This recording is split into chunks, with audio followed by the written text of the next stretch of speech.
So I had some goals for today. One of them was to make databases sexy and cool, but that's not going to happen. But I thought maybe we could, for us developers, that we could maybe start thinking about putting a database into our code earlier on in the process, and hopefully this will show you something that's pretty easy to do. If you scan this with your phone, this will take you to some of the how-tos. Not directly, it'll give you a link, but you probably want to email that to yourself so you can open up the Google Drive that has this stuff there. It's got the LabVIEW code that I'm using. I'm just going to show you a subset of it, but it'll have all the LabVIEW code and it'll have setup instructions, which I'll go through a bit here, and you'll see that's pretty simple. So, in which case do we need no SQL? In which, that's up to you. So, do we need? Do you want I would say the question was, when do you need SQL or not? No SQL. It just gives you another option. So, the good, bad, and the scalable. The story behind this is when I first heard about MongoDB. That was the way that it was described. It reminded me of a movie that I saw years ago. So I looked some of that up and looked up the character and watched the movie. I thought there was some funny parts in it that I could incorporate into the show or into the presentation. That didn't go quite as planned, but we'll try. So the movie actually is pretty infamous. You might want to watch it at home in a dark room or something. So Mongo is a database that is fast. That's one of the selling points of it. It's something fast. And how fast is it?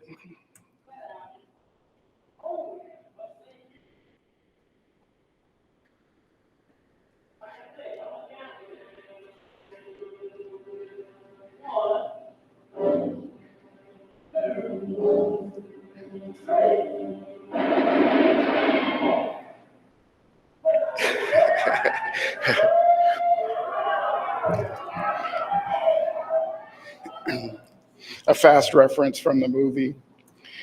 It's also a database that's easy to use. It is so easy that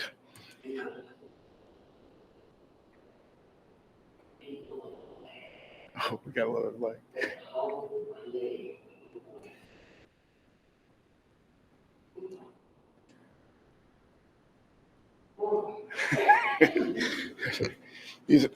See for the movie. There's a quick implementation is another selling point of Mongo. And if you know the movie, this is the scene that I wanted to play. I'm glad I'm not the oldest one in here, or so old that I'm the only one who knows about this. But I'm not going. This one, I could do it, but it is quick to implement. And then, how about a database that's easy to scale? And that's also true of Mongo. And once again, another scene of the movie that really watch this on your own time. But one of the biggest selling points for this, for the customer that I'm going to speak of, was that it was free. For small developments, you can get all the tools you can get a lot of the tools for free. Some of them I had to create. And that's why I'm doing this presentation. Not everything is free.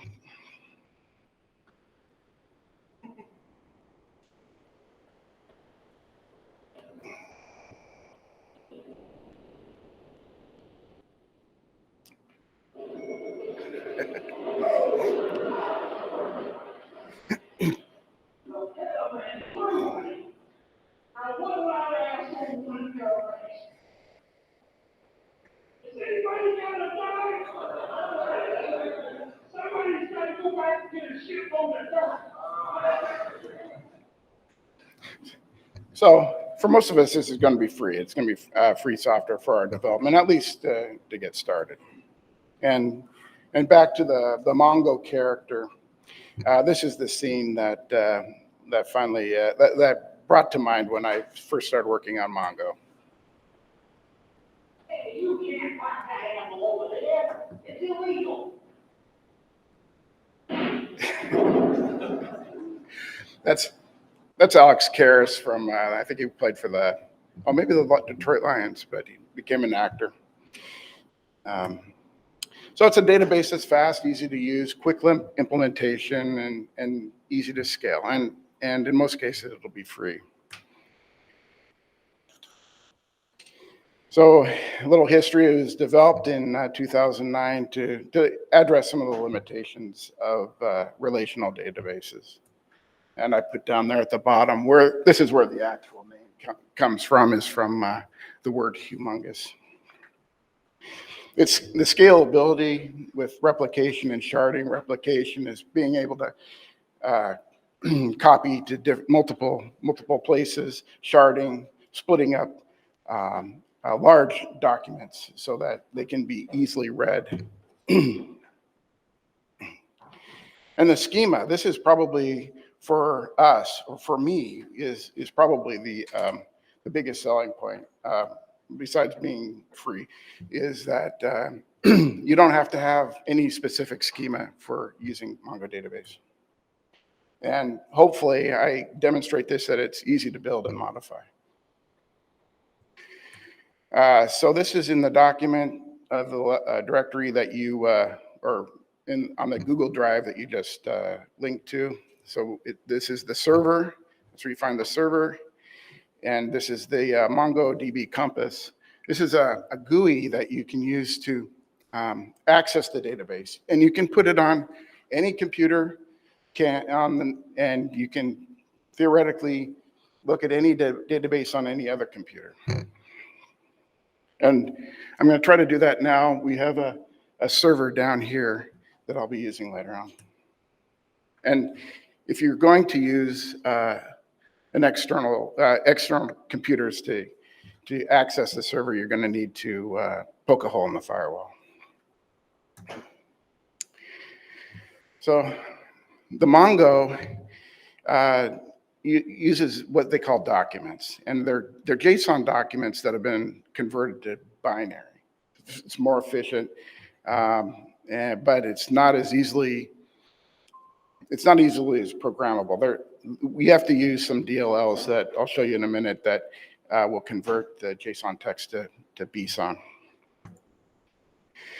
Server data is organized by the database name, and you know, when I was looking at this project, I was thinking maybe the database name would be the name of a product, like widget 1, widget 2, you know, whatever made sense in that project. And then below that would be collections. So you can have collections of, and I thought maybe those would be serial numbers, but it's like, it's kind of like a directory structure in a file system where you have, you know, higher level database collection. And then down below, you'd have individual documents. That would be the individual test data. And what's really cool, which I mentioned before, there is no real fixed and set schema. So this individual test data can be anything. Anything that you can put into a document can be saved underneath this one collection. And another thing that I put into the code was there's a unique document ID that's usually given to the document from the server, but if you can sneak it in there sneak in your own ID into the document before you upload it to the server, it'll use that one. You can use that to maybe name the type of the test. So the end of this part is that there's a lot of different ways of organizing your data, and in the end, the end data, the documents can all be different types. In this case, the customer had 26 different tests, and so that presented a problem, but informed him on which direction we wanted to go when we were selecting a database. And it's small scale, low traffic, and they weren't sure if they wanted SQL. So we, so it turned out that Mongo is the perfect choice, and that's where we went. Well, it depends what kind of queries that you want to write. Yeah. So, so like I mentioned, there's two DLLs. There's tons of methods in these DLLs. I only touched on a fraction of them. So somebody who has the time and energy could really dig in there and really open this up to LabVIEW. The MongoDB driver, that's responsible for connecting to the server and scanning for different records, uploading records, deleting them, and Where writing do them. records come into this picture? The lowest in the hierarchy is document. It is a document. The records. Yeah, he wanted to know where do the records come in this whole thing. So the records are documents, right? So BSON documents are the records. So you'll have, if you could look in the digital realm with your eyes, like in the Matrix, you could see the BSON document as a JSON document. And each of those elements in the JSON document gets put into the server underneath the same document. And so you can access each one of those individual elements in the document. And maybe this might be a good thing for us to see towards the end of this presentation. The second DLL that we're going to work on, or that I worked on, was the BSON document, BSON DLL. And what that does is that creates these BSON documents for you. It converts the different types of data types into a label and then a value, and does this in BSON. And changes the data types and then creates the documents, and then the DLL, the driver DLL will insert that into the database. So my struggle at first was 26 different data sets. How do you get those? The database has no problem with 26 different ones, but LabVIEW, we might have a lot of different, it might struggle with different types. So what I did here, and this is, I used a VIM with a cluster in, and coming out was an array of variants. And that's how, that was my implementation. So what I've done is I've followed the instructions that I gave you, and I set up a Mongo server on this computer, and I want to kind of go through the back, through the block diagram here, and show you how kind of simple that this software really is. There's three parts to connecting to a database. You have your connection string, which we see up here, which is pretty much an IP address. The database name, great. The database name and the collection name. And the nice thing about Mongo is if you don't provide those things, it'll create those for you. So if you wanted to start a new database, you can do that just by uploading a document with those connections to the server. I thought so. And then the second part of it is building your BSON document. Here I'm putting a timestamp on it. I'm converting to an array of variants. But then from that array of variants, I convert to the BSON elements, then to the document, and then I insert it into the array. So that's really all that's there. And if you look inside some of these, there's fancy wrappers on very little code. And that document contains what being about? Oh, so for instance, the way I did it is it's all in clusters, whatever you want to put in this cluster here. You can have different clusters. I gave two simple examples. This one has a couple of min current, a max current. This other one has a waveform, an array. And they both use the same code. You just plug them in and upload it. And hopefully this will work. So,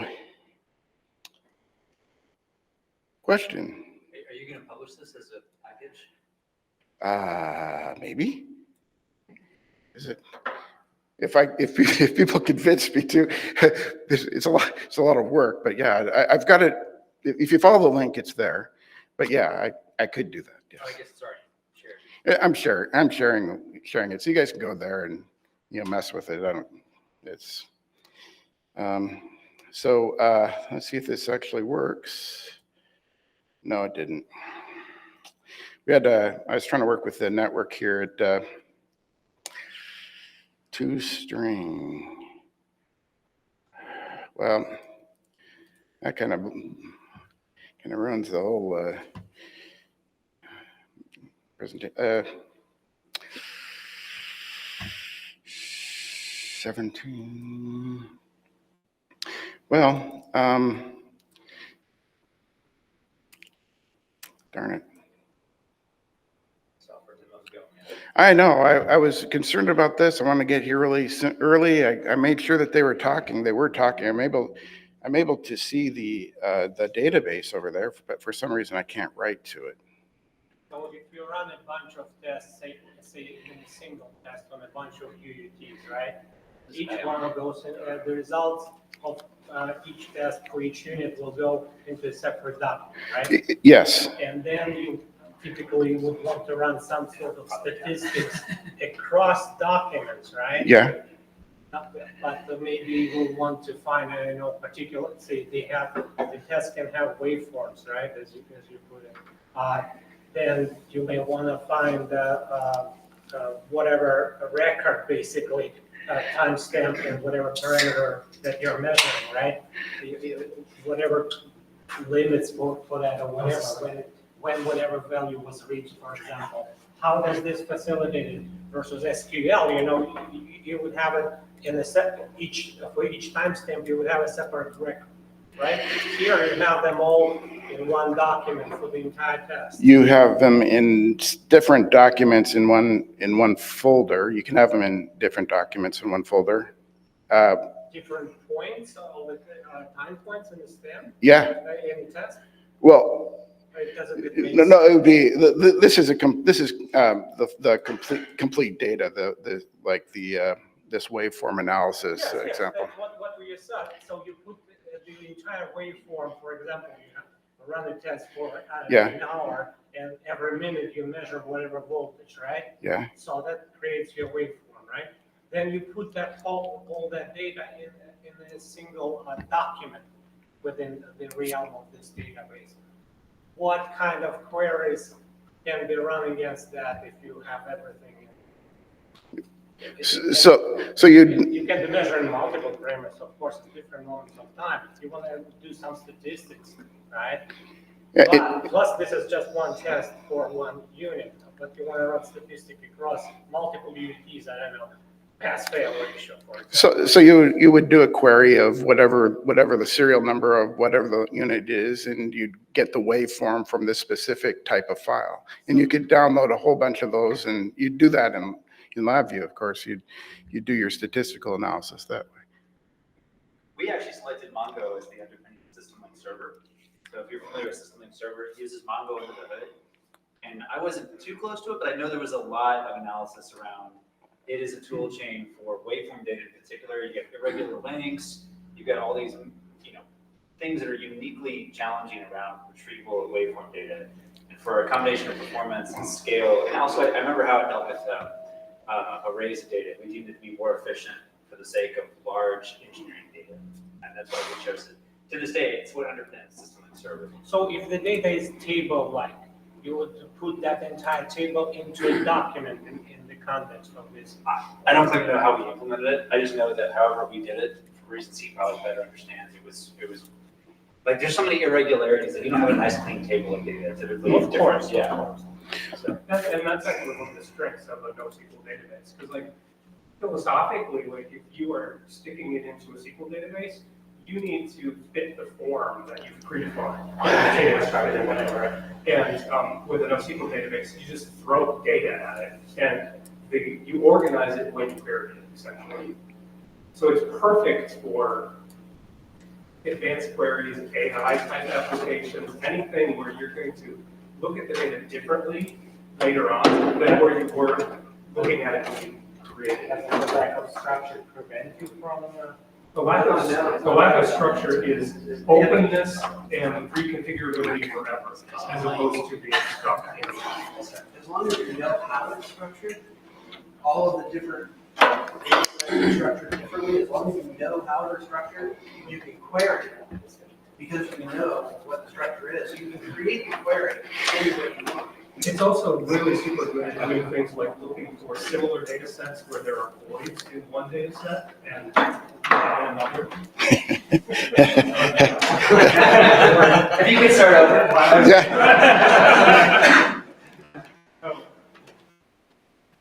So what was it? How storing unstructured data is better than storing than structured. Right. Like, what's the difference between storing it structured in SQL or storing it in Mongo or some other NoSQL where there isn't the same level of structure?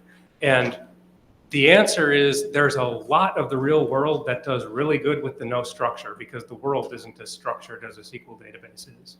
So in general, we're finding more and more ways for NoSQL to apply to real world conditions. Like one example would be if you're running a bunch of tests on data sets that are similar, but like some ways you run the test, it doesn't gather results for certain parts of the test. It just leaves them out.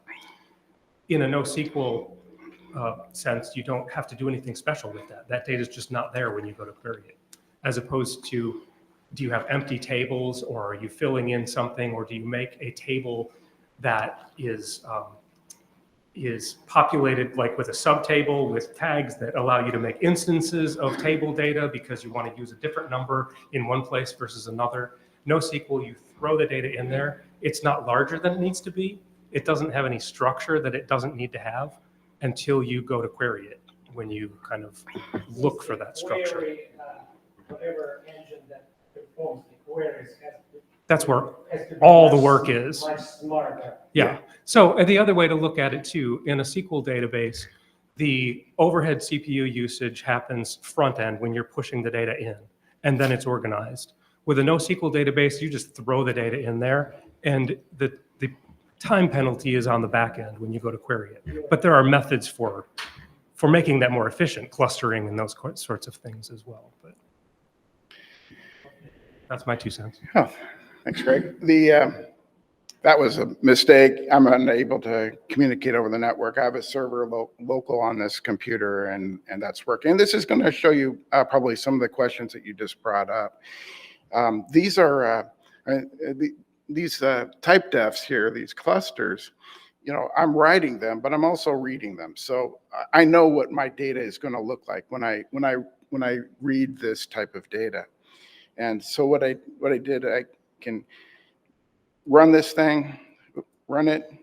It's written to the written to the server. You can see that here under what did we call it? We called it the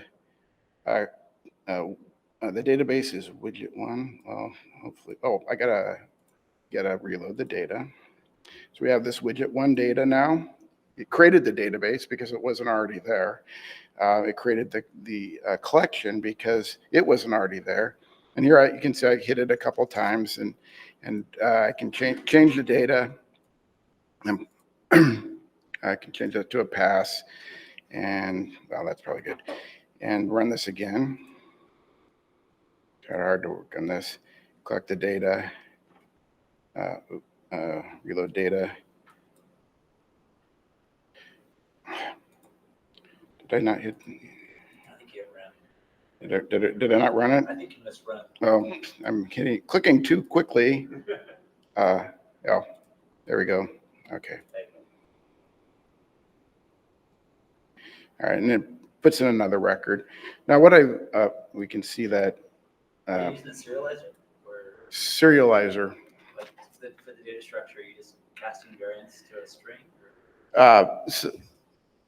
So I know got the variant, so I know what data type it is coming in, and then I equate that to whatever data type Mongo wants to see. Like Boolean's not a problem, strings not a problem. Some of the other things will take a little bit of work. You're going to have to figure out how to manipulate different things into different arrays, right? That's going to be kind of difficult, but there's pretty much a one-to-one between a lot of the different data types from here to there.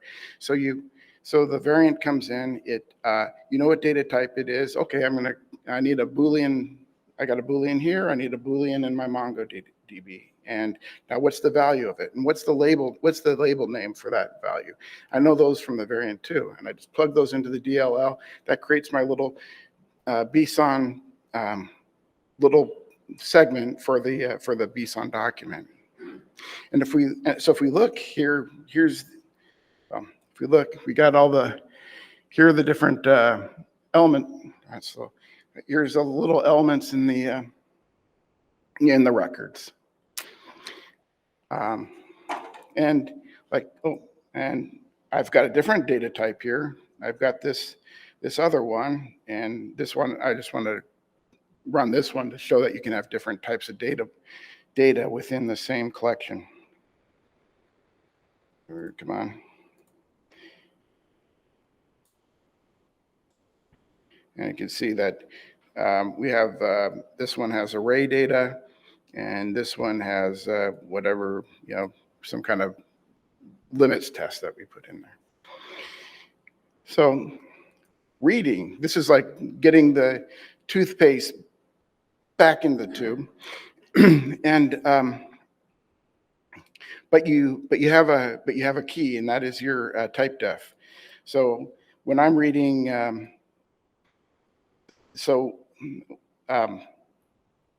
in the way I implemented it was the type def name is in the ID of the document. So when I do a query and I get a document from the Mongo database, I'll scan that first element and see, okay, this is the type def that I need to use. And now I can look at those different data types, and I can plug them back into the type def. So here's somewhere. Oh, there it is. And oops, I'm gonna have to change it to local. Hold on, because we're now local.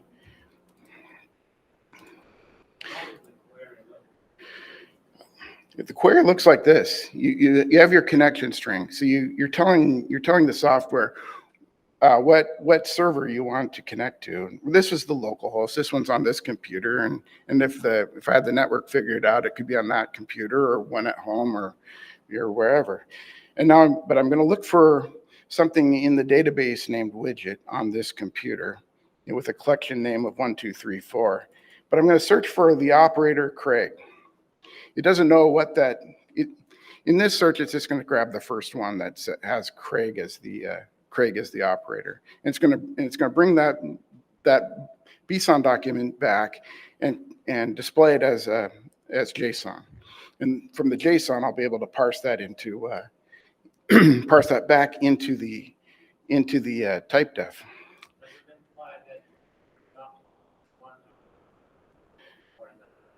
Oh, you do whatever you. Oh. So you have a bunch of tests for a bunch of units run by different operators. will you bring up all the tests, all the documents for particular operator name? Yes, so it will do that, not in this one, but you would have to do a multi-query. This is just a single, we'll just return the first response. But you can make this, it doesn't have to be operator, it could be date or ID or some other kind of way of searching for your records, and that makes it smart. So if I click, once again, pretty simple in the background. We're just going to make a network connection. We're gonna create a query. I'm gonna look for Craig as the operator. It's gonna bring back, in this case, it's a single query. It's gonna bring back one. I display the, I think I display the JSON when I'm done. And then I parse all the, figure out here's where I figure out what kind of type def it is, based off of the very first document ID. And then this VI will convert all those elements back into the type def using this reference to that type def. So if I click this, you can see that took the very first one.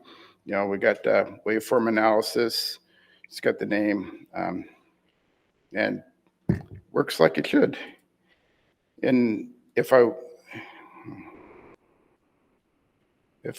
change this to Tony, it switches to the other type def and picks out the first one. You can see the query on the JSON type of document down below as the query result. And that's it. That's what I have. You can mess around with the software if you want. I'd like to start with the Santa Claus part of the demonstration now. Are there any Would you run a query? For example, you have current, right, waveforms in each document recorded during the tests. Say I want to know average current value across all those tests halfway through the test. How would you run a query like that? So I would make it a multi-query, and I would say let's say min current, which isn't a very good one, but you put min current in here, and leave the element value open, I guess. No, yeah, maybe I don't know that one. I might not know that answer. Currently, you have as a query result, you have a document in terms of this database. First document found out of all that database has that has operator as Craig. Craig or Tony, yeah. Okay. So, like I've said, this is kind of a basic introduction to this, and as far as the methods and that are available on those DLLs that I showed you, there were thousands of them, and a lot of it was a lot of sleuthing, going to GitHub and finding documentation on what these things do, and then trial and error and trying to get them to work, and using the Mongo Compass to see whether I was actually using it correctly or not. So, any more questions, I should say? Okay. All right. So we S5 made some little knickknacks for you guys. Are there any LabVIEW champions here? Oh, there he is, John. All right. All right.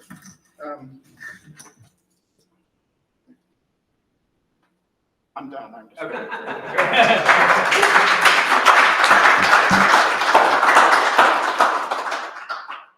Awesome. Let me get mine pulled up here. All right.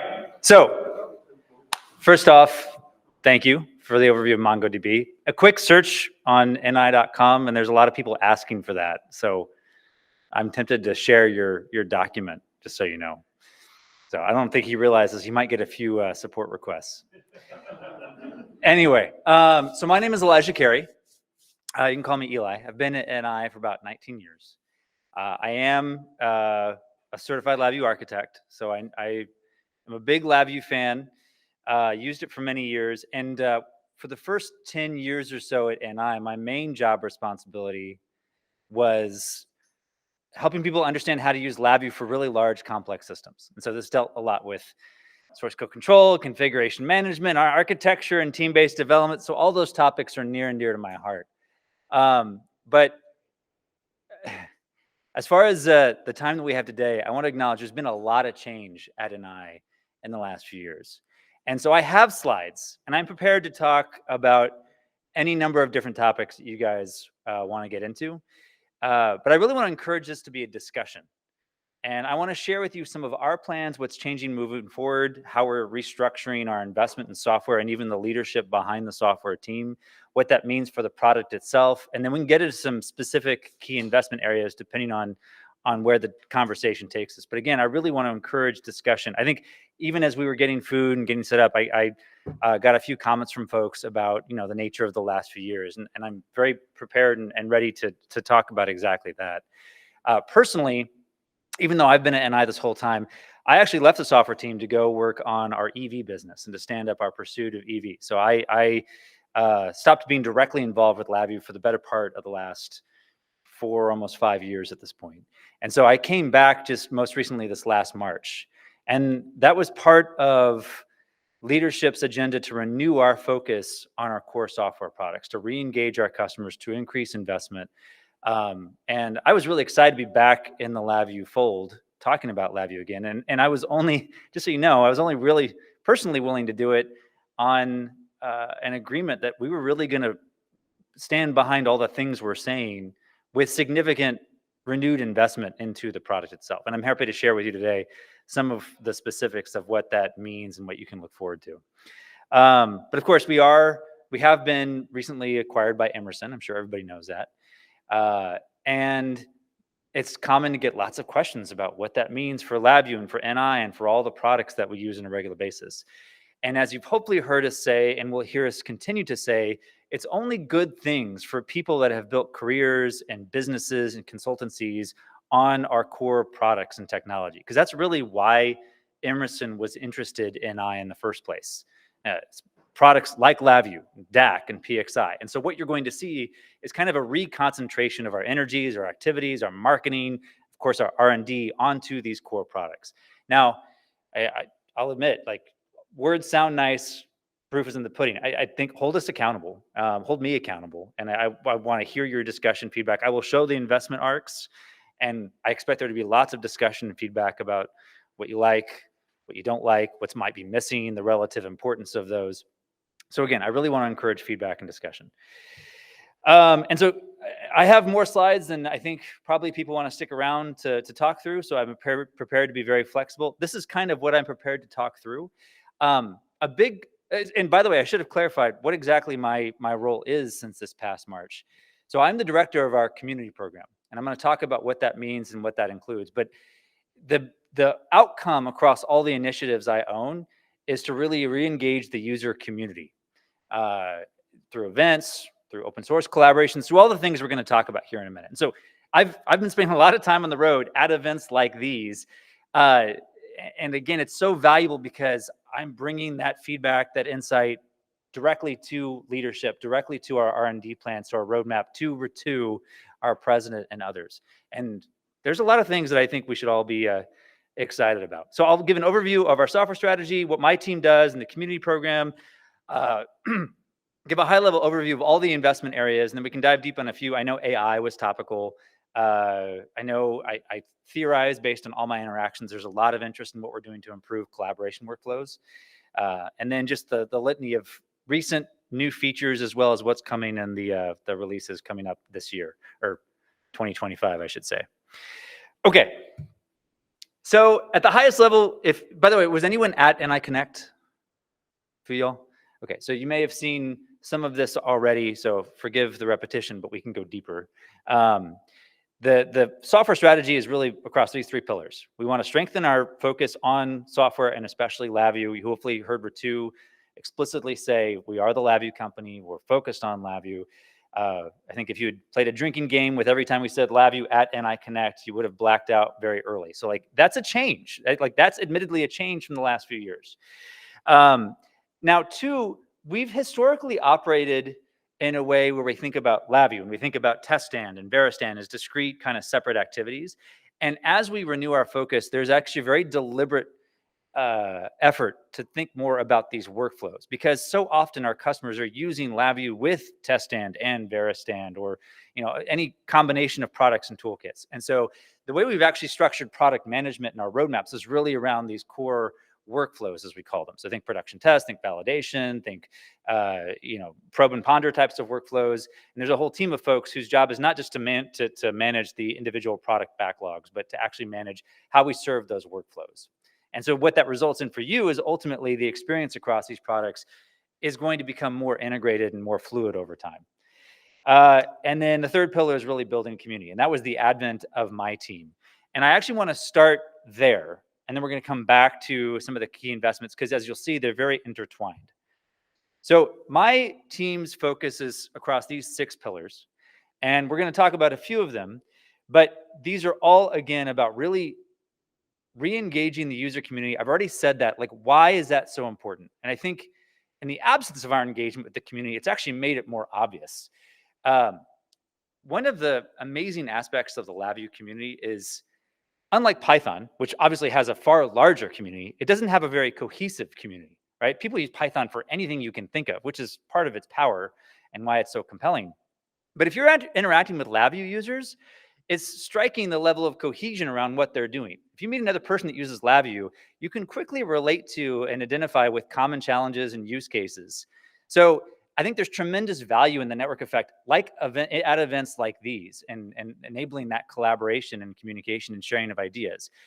And as we talk about really re-engaging, my team's focus is to empower the user community. Events like this are a great example, but perhaps a better example is our open source efforts. So if anyone ever been to the GitHub organization for NI, even before I came around, there's probably I think 140 different open source libraries on the official NI GitHub repository. So, some of the more popular options, like the gRPC libraries for LabVIEW, there's a litany of others. So we're not Linux RT, right? That's a big effort from us. The change, though, is none of those were officially supported or brought back into standard product. And so the fundamental change now is that we are actually taking our core products, which are ISO 9001, NPI, all that fun stuff, and we're increasingly taking chunks of them and making them open source with the intent then of bringing contributions back into the product. Now, that's cool and exciting for a number of reasons.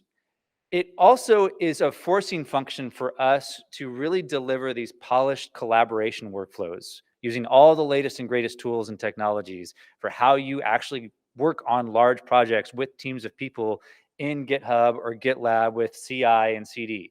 And so that's also meant to be, whether or not you contribute to the open source activities, a way in which we can really refine and elevate those workflows to empower other people to then adopt them and also to improve the product. So all of that's happening. I'm very excited about the open source software initiative. Does anyone know Sergio Valdarian? Does that name mean anything to anyone? So he, on my team, leads this effort. He's a certified LabVIEW architect. He has worked at Averna and at Conrad.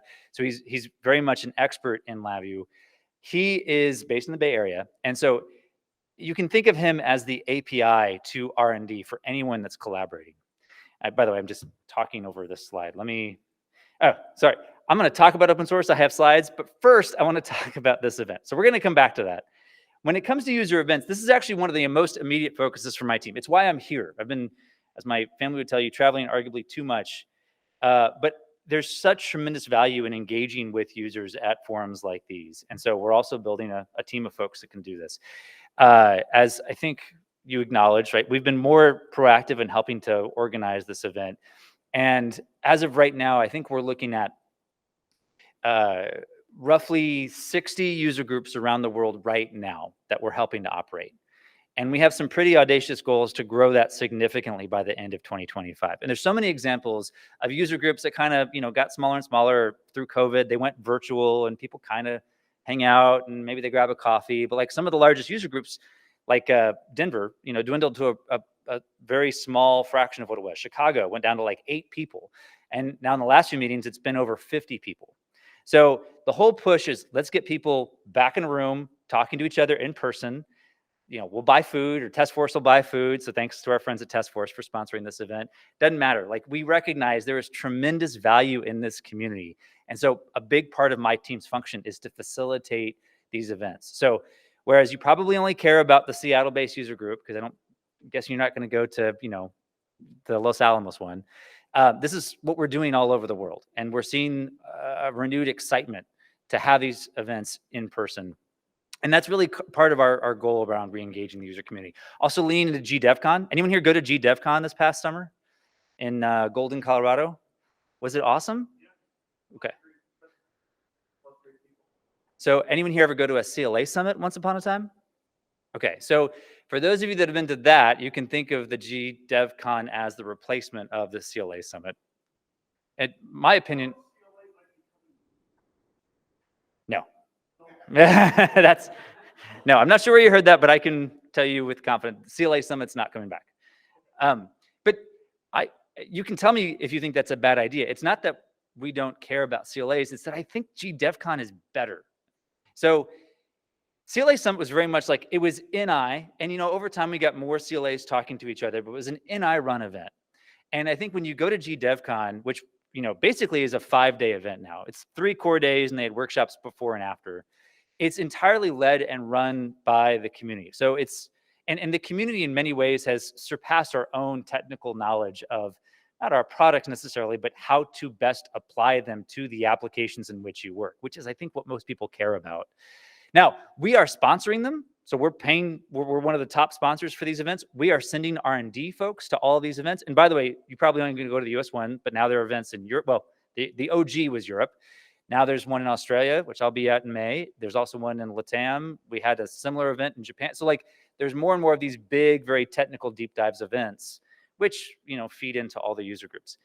Anyway, go. I strongly encourage you to go. We're also this is mainly for you, but anyone else who wants to run a user group, you think you're already part of this? We're also trying to just share the materials presented at other user groups. So if there's a great session on, say, MongoDB, that somebody wants to present on, then other user group leaders can take advantage of that. There's all these novel formats too for like, I'm talking at you right now, but a lot of the most effective user groups are more like people engaging and talking amongst each other and arguing about ideas. So there's a lot of user groups that have some cool novel ways to try to facilitate that. So this is a great forum for mainly you and any other user group organizer to share and, hey, this session was really good. Does anybody have materials I can talk about, why SQL awesome, whatever. So, but of course, the other thing is NI Connect will now have more of a LabVIEW focus moving forward. So if anyone going to go to NI Connect this year? Maybe, right? Like kind of like a lot of people stopped going because it stopped being technical and relevant if you're a more advanced lab user.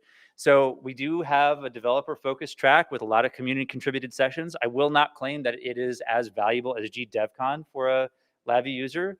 So if you have to choose between the two and you're a CLA and really wants to get into nuts and bolts, GDevCon might be a better fit. But know that we want to make NI Connect a more technical forum. So nobody probably can read this in the room, but like how to do CI/CD, introduction to DQMH, networking with DQMH, version dependence in LabVIEW. Right? Like we actually are deliberately bringing back a very technically focused track at NI Connect. But GDevCon, it's kind of the ultimate user group. So if you get a chance, it's actually in Chicago this year, July 22nd through 24th. So GDevCon NA, if you just go to GDevCon, you'll be going to England, which is great too.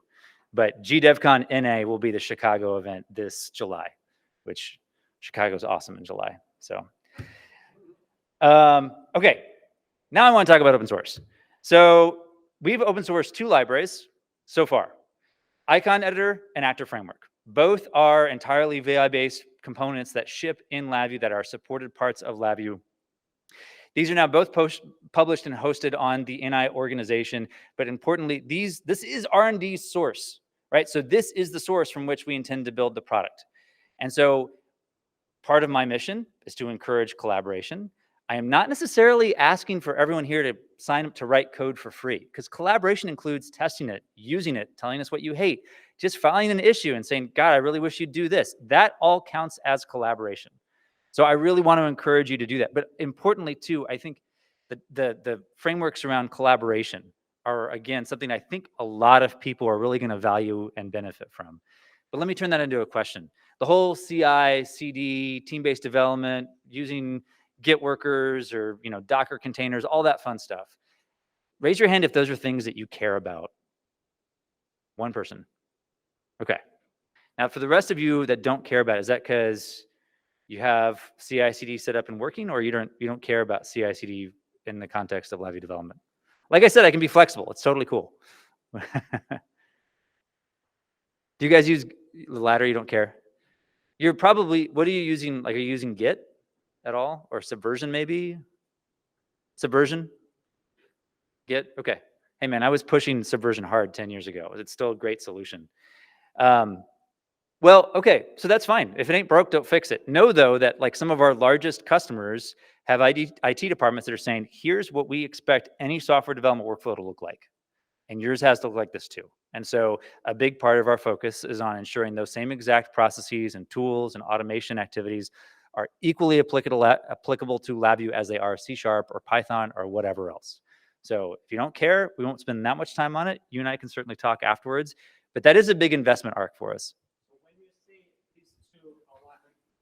When you say these two libraries are the first step for more open source, did I understand you correctly? Correct. So, I mean, how is that different from whatever other libraries just published, wherever on Tools Network or, I don't know, available through VIPM? It's a really something I want to make clear. The difference is that contributions to these repos will actually be pulled back into the product. Okay, so anybody can, these are published on where, GitHub? GitHub, yes. Yeah, so everybody is invited to participate. Is that the point? You're invited. Now, mind you, just like any other open source initiative, it's not the Wild West. So the workflow is such that there are very specific contribution guidelines. There are automated code review processes. There are individuals that have to approve them before we actually put that contribution back into the product. But there's already a team of roughly 5 non-NI employees that are doing active development on these. So why these two? Actor framework is very controversial, to say the least, in terms of whether it actually encouraged people to use actor model or rather, scared them away from it. I mean, I'm a huge actor framework fan, so I'll have that discussion. So in my opinion, it scared away more users from actor model than it attracted to it, But by the way it was implemented, obsessed with this, regular OOP where it's only data and methods and nothing else. Oh, there is dynamic dispatch and look how cool it is. Look, no hands. But it got to the point that it to terrible coupling and it was really hard to to do anything more than a trivial project. So why does that become to the very first thing to be pushed like that? I don't understand. Sorry. No, it's fine. So I'll resist the urge to engage on actor framework, although I'm happy to. I will tell you this though, whether you like it or not, I could name, although I can't name them, but like some of our largest customers have built huge test frameworks in actor framework. In fact, I think the world's largest LabVIEW application that I've ever interacted with, which is built by 50 people, it's a Northern California account. It's about 40,000 VIs across 400 project files. It's all actor framework based. Well, it's not the framework that facilitates larger application development. It's the idea of the actor model itself. Well, So, regardless, implementation of the actor model is, softly speaking, very far from being convenient, attractive, and it's a shame you don't have strong opinions about it. No, so read that as you're not alone. There are lots of people who say, DQMH was built for a reason. DQMH is a great tool. Like it exists basically as a reaction to actor framework. Although Fabioli may disagree, but I mean, the two camps feel strongly that it doesn't matter though. I understood the push up for that either. Overcomplicated for what it tries to achieve. Yes, it is implementing actor model too. You have basically units communicating with asynchronous messaging. Yeah. And that's all it is about. But the way it is used is also very cumbersome. So fair. And again, like when I say it doesn't matter, I mean, it matters. It doesn't matter to answer your original question. Why these two libraries? These two libraries. So first off, icon editor was really low hanging fruit because people had already, per the source being available, taken it, forked it, and begun to make their own icon editors. The project provider. Project provider by itself, yeah. Yeah, yeah, yeah. There's also editor provider, so that I can make my own diagrams with whatever medium. Yep. And in fact, that's assign. actually the approach. But Actor Framework, the idea is that because it had become such a critical component of so many of our largest customers' frameworks, whether or not you like it, and whether or not you think it should be, right? They end up wanting certain things or believing, like seeing before we do or before we can realistically invest in it, that they want to add certain capabilities or fix certain bugs. And so the goal is to unlock them and their I would say passion, but like it's not necessarily passion. It's like their urgency around needing certain things in the product. And so there's an Active Framework guild with several hundred people that are very active in it. And now those people are actually able to contribute directly to the code base that gets shipped in the product. So we chose these two because we knew, frankly, they're entirely VI based. You can run and test them independent of having the rest of LabVIEW source. They have fairly active communities of people that care and are going to contribute. But what if you don't care about either of these tools or you hate one of them? It's meant to be a start. Right? There are already other things that we want to add to this list of open source libraries. And there's criteria. It needs to be something that people can actually develop and maintain on their own. It needs to be something where we think there's a certain level of interest and value. But you can see the goals here. I mean, we want to accelerate the pace of development. We want to improve quality and responsiveness to bugs. And I want to be very clear. This is not, we'll just make the bits free and then wash our hands of it. Like, this is work. We are staffing people to actually support and review contributions and to develop the CI/CD tooling. Like, it requires foundational investment for every library we publish to really make it collaborative in a way where we can bring it back into the product. But if this goes well, and I'll say it's off to a strong start, I want to expand this effort. So think of that as an invitation, like, what else would you like to see open sourced? And the nice thing about having it pulled back into the product too is, I don't know if it applies here, but there are certainly customers where it's like, I can't just take some random open source library off the web. I need it to have the NI seal of approval. I need it to come from NI.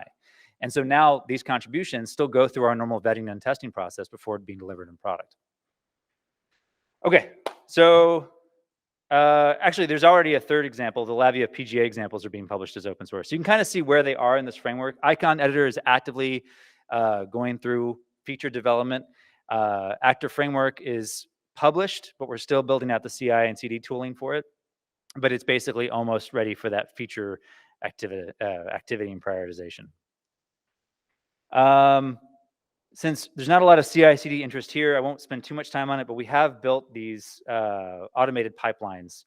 And whether or not you contribute to the open source initiatives, these are intended to be documented tools that you can incorporate into your own internal workflows to automate how you build, how you test, how you do static analysis, all that stuff, which I think a lot of customers are expressing a strong need for. All right. We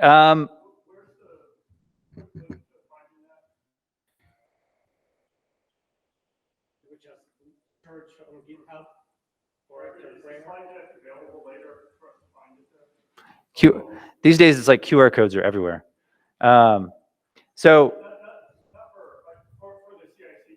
Yeah, so this is the QR code for the Icon Editor repo, which then has the contribution guidelines that detail the automated pipelines, and all that YAML is published in a part of that repo. Yeah, so it's why am I spacing on the name of it? Not command line. It's oh my gosh. It's 10 o'clock back home, so that's my excuse. I can't think of the name. It's the name of the pipeline scripts. Anyway, doesn't matter. Yes, it's all open source and published, so you can use it. Path PowerShell scripts. That was the word I was looking for. Okay. So another common topic and a big focus for us is students. So one of the common refrains we've heard is that it's become challenging to hire students from universities. I'm just curious if that's something that you all have thoughts or feedback on at all. Well, you stopped my Rio. So yeah, we stopped my Rio. Yep. That was a good start entrance point. So we are actually, that's an example of something that we are revisiting.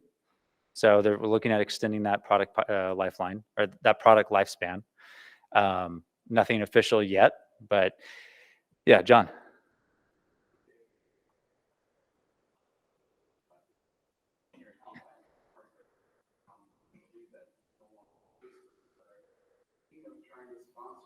Yeah. For those online, John said used to be a class at Washington that taught LabVIEW and was asking if we're planning to revisit that. Short answer, yes. So we used to have LabVIEW Academy. We used to have the Student Ambassador Program. We used to do workshops at universities all the time. And again, it wasn't just the philosophical change for NI. It was also COVID, like lots of excuses, leadership, got whatever, doesn't matter. Short answer, yes. We've already begun to pilot workshops at a number of schools across the country. I will tell you one thing that is really exciting. So I've been doing actually personally teaching classes at UT Austin, and they have a student organization there. It's actually cool. They're sponsored by like SpaceX and Lockheed and Sandia and Impulse and Firefly. And so they're doing ITAR controlled rocket development at the UT Austin group. Anyway, when you're building a rocket, suddenly you really understand why you got to test stuff. And so it's 150 students that are using LabVIEW for every aspect of building this rocket. And they were like, please, they're actually using Active Framework for their ground software. Not my choice. Not my choice. But they wanted to onboard new students faster. And so we piloted some new workshops there, also at Duke and Purdue and UTEP. And then there's a bunch of schools in Europe and in Geneva, especially. I was just in Italy. There's it's amazing how many schools are still teaching LabVIEW in spite of us pulling back from the LabVIEW Academy program and the Student Ambassador program. But basically we want to reinvigorate those programs. However, I don't want to create the impression like everything's just going to go back to the way it was. I think it's very important that we prioritize and focus our energies, and also, frankly, look for ways to not just try to do everything ourselves as NI. So like these user groups as an example, right? Like it's really about empowering the community to run these user groups, open source, empowering the community to contribute features. And when it comes to universities, here again, empowering our advocates, our champions, our consultants to help run these workshops, re-engage with academia. And I think we're building out models to figure out what makes sense for the sake of doing that. But part of it too is also connecting prospective employers with the many, many, many schools that are still cranking out thousands of LabVIEW students every year. So we just kind of lost that connective tissue, and yeah, we are actively rebuilding that. So the call to action for this group is if there are universities where you're trying to hire, you see a need, there used to be a class and there wasn't, like we have our prioritized list of schools and contacts that we're actively working with to build out a plan for 2025. And let's figure out if, I'm not sure if Washington's on that list or not, but let's send me that information. Let's have that discussion. Anyone here ever teach LabVIEW at a college or university or go? Right. Why'd you stop? Because I moved from Finland to here. Ah, okay. Okay. Is that, I'm assuming near Helsinki or? Okay. Okay, cool. Yeah. God, I mean, there's just, I don't want to fall on this word too much, but like I had one guy in Geneva come up to me and say, I was going to teach a class in Geneva, and I went to NI and asked for you to give me the material so I could teach it. And he said, no, you have to pay for those. So he wrote his own course. And I'm like, oh my God, I'm so sorry. Like, of course, we will give you those materials. Whoever, so like,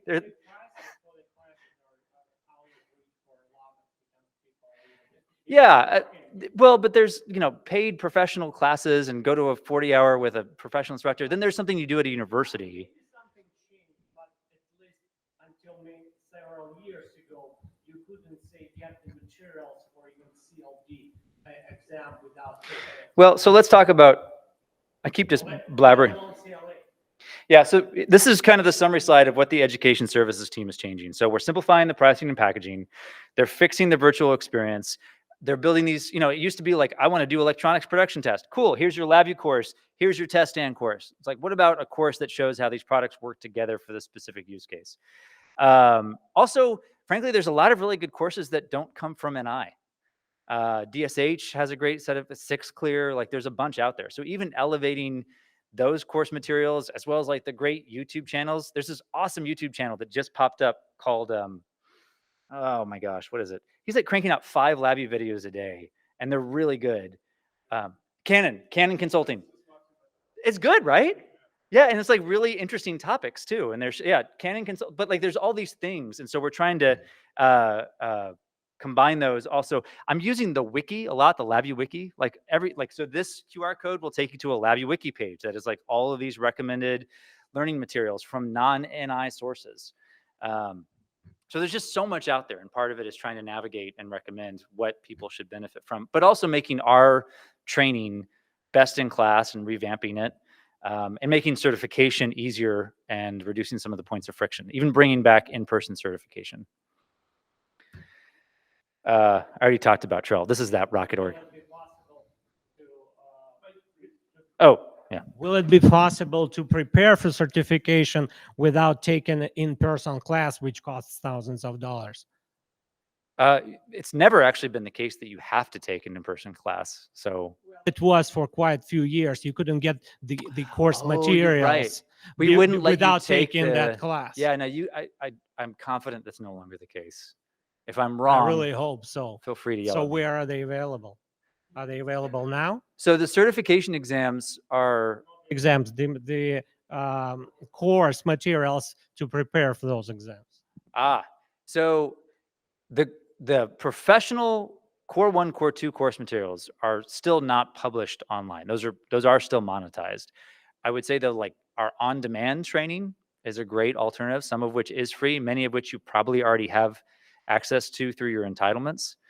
I think preparing for those exams, in my mind, my answer would be, I don't think you need the Core 1, Core 2 materials. If you're planning to just review a book, I would actually point you to the online self-paced materials as an alternative.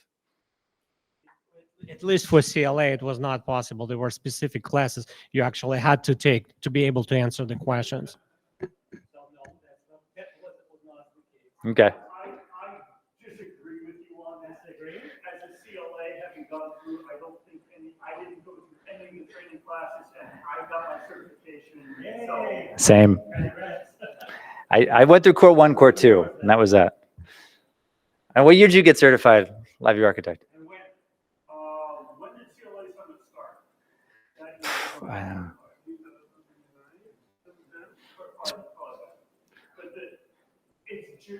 There's a couple LabVIEW specific things, and then there's a lot of general software engineering stuff that's industry standard.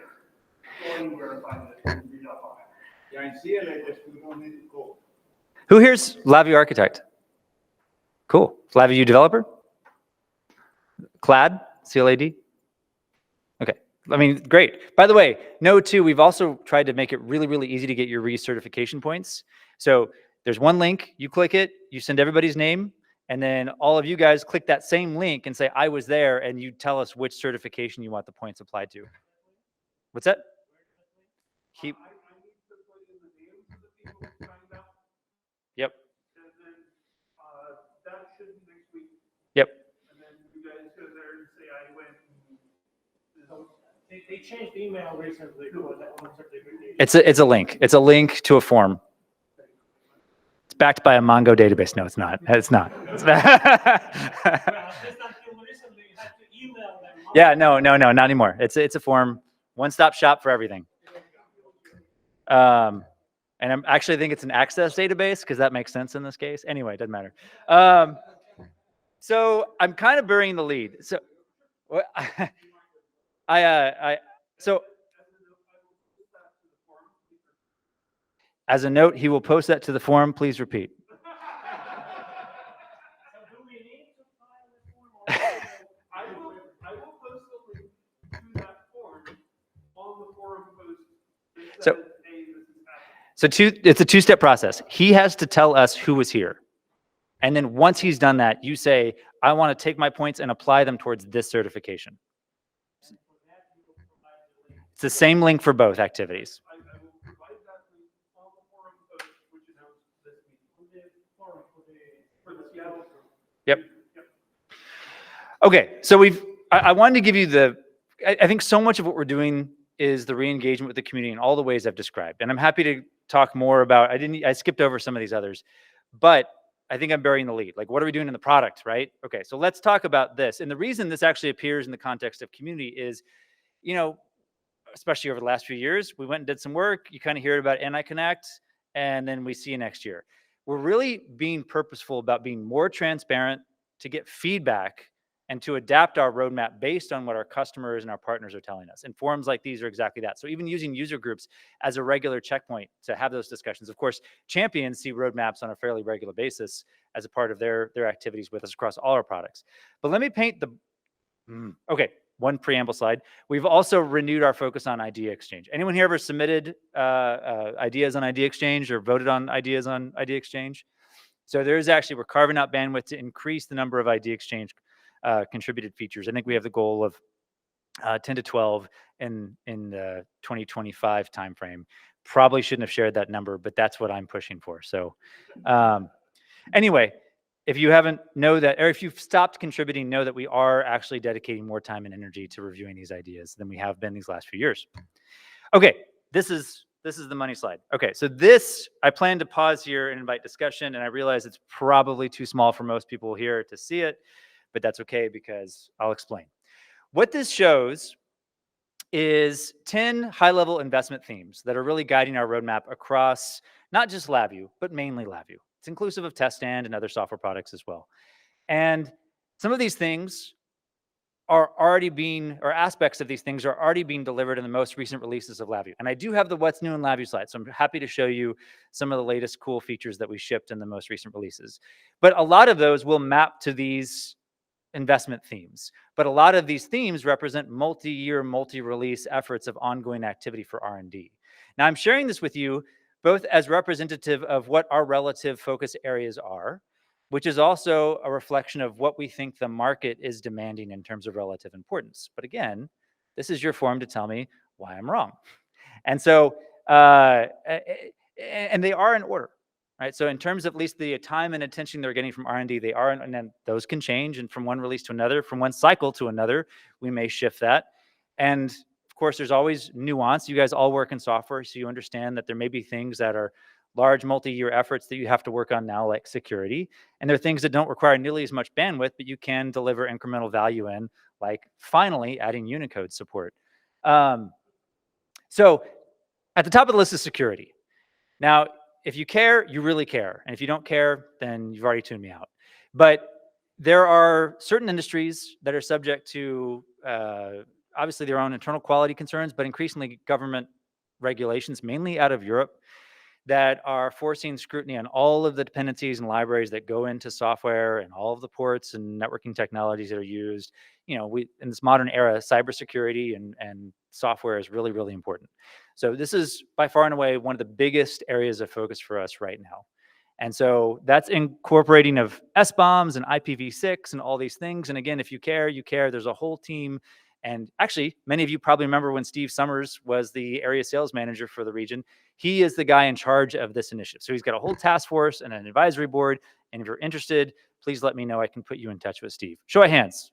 Who here cares about security as a theme? Okay. Wow. Okay. Cool. That's my phone decided to start playing. So will that include new libraries for LabVIEW to facilitate security of our application? So it's more about all of the libraries and dependencies that go into our software and making sure all of them are both documented to the extent required and compliant with whatever. Like, for example, we use Apache.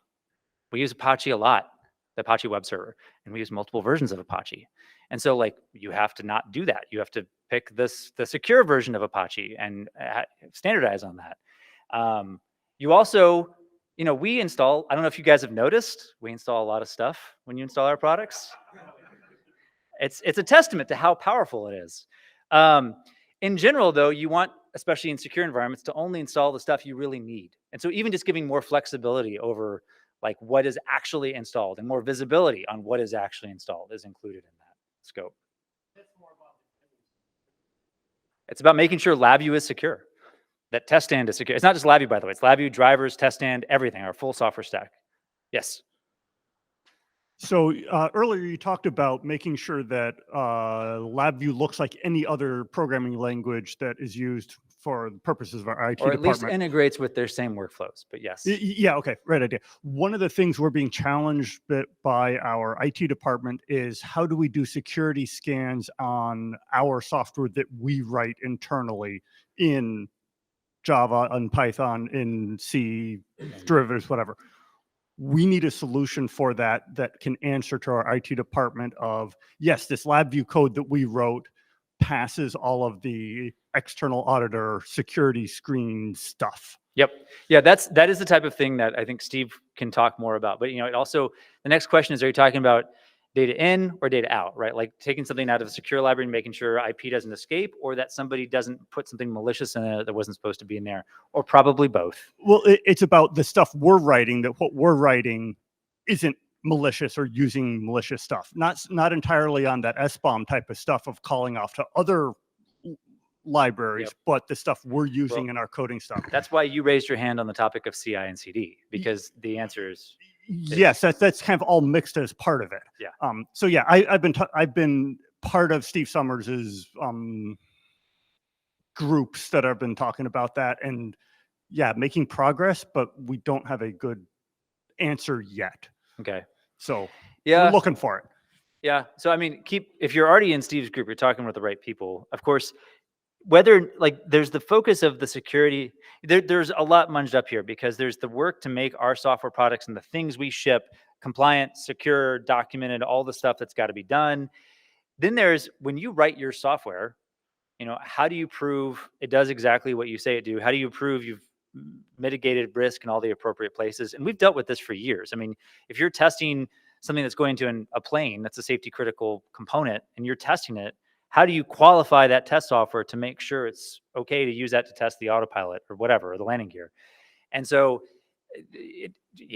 various industries have various standards. You know, you got DO 178 in avionics, you got DO2, CFR Part 820 in medical, and ISO 26262. Anyway, all of these come down to like, do the risk analysis, figure out how you're going to mitigate that risk, document that, get a DER or somebody like it to agree, yes, that's a sufficient mitigation plan. Then prove you did that plan, right? Have the traceability into the software you wrote. And so all of that comes down to unit testing, static analysis, you know, automated test framework, CI/CD. So it's all very, very doable. It's the same answer you would have without the languages. And it largely kind of foundationally depends on CI/CD being installed and working at scale. And it's kind of just all of those different toolkits and pieces coming together, I think is going to give us a solution for it. It's just, we don't have something I'm seeing from NI that says, here's the roadmap, put this toolkit together with this set of analysis, and that's going to give you the... Because we've never taken the position of, yes, we know how to tell you that your application is safe, because we don't. We have no way to tell you that you've... No, right. And I agree, there's certain rules that we have to come up with that are the ones that are going to be specific for our environment. But the general scenario and rough ideas and a guidance, if something comes from you, we can use that with our IT department to say, look, the vendor said it's something like this. We've made these couple tweaks, and we get the thumbs up. So we can tell you how to automate testing for those things. There are also, there's two things that come to mind. There's this new NASA standard that everyone's using, even outside of avionics. And we have partners that have built test frameworks around those NASA standards. JKI is one with their Stargoat tools. DMC is another with their frameworks. So there are also partners that kind of specialize on this. So rather than give you a tool, I might actually give you a partner. Yeah, they're basically doing VI Analyzer light. Yeah. And we need the real power of VI Analyzer to get there. So well, I think the call to action because this is kind of Steve's area, kind of my area. So it might be that there's the things I would tell you could do, which many of which is verbalized, and then help me understand what the gaps are. And we can take that offline, but I'd be interested to understand what those look like. So the good news is we all already kind of covered point 2. So collaborative workflow, CI/CD, Git integration, coming out with a really awesome native Git plugin in LabVIEW, by the way. Chris Roebuck, who now works for NI, is the lead developer on that. You guys know Chris Roebuck? Yeah, former CTO of Conrad, LabVIEW champion, one of the founders of GDevCon Europe. Okay, continued integration with Python and the latest versions of .NET Core. Anyone here use PPLs? Do you? Okay, those of you who didn't raise your hands, did you ever try to use PPLs and decide not to? Okay, so we're fixing that. Like all the reasons that went into that decision matrix as far as why you don't use PPLs, there's a lot of complexities with dependency management and how the linker works. There's a big focus on that. Staffing the open source work. We are staffing considerable work on intelligent test or AI integration. We are also renewing our focus on the platform and the variety of modules, toolkits, industrial communication protocols, you name it. Seeking to simplify the new user experience. I'm just reading through the list because I realize it's tiny font. I mentioned the integration of our tool chains, and then finally prioritizing UI enhancements, namely and particularly Unicode investment. Let me pause there. John, you already have a comment. Oh, Mike. Yeah.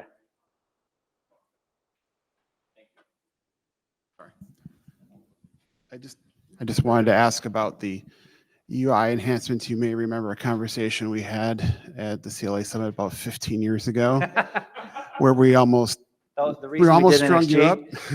Yeah, and then NXG came along, and we were like, oh, hey, we're finally going to get this 5-6 years later that we asked for it, and now that's dead.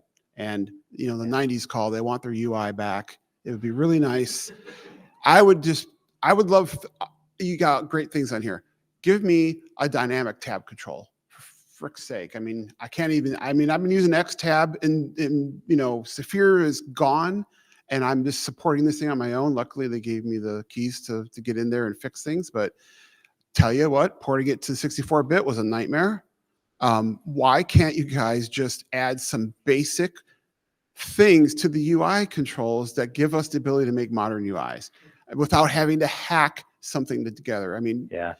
The whole reason we love LabVIEW is because we just slap things down and hook them up and we're good to go. We've got all the nodes and we don't have to build these things from scratch and make all the graphics, everything.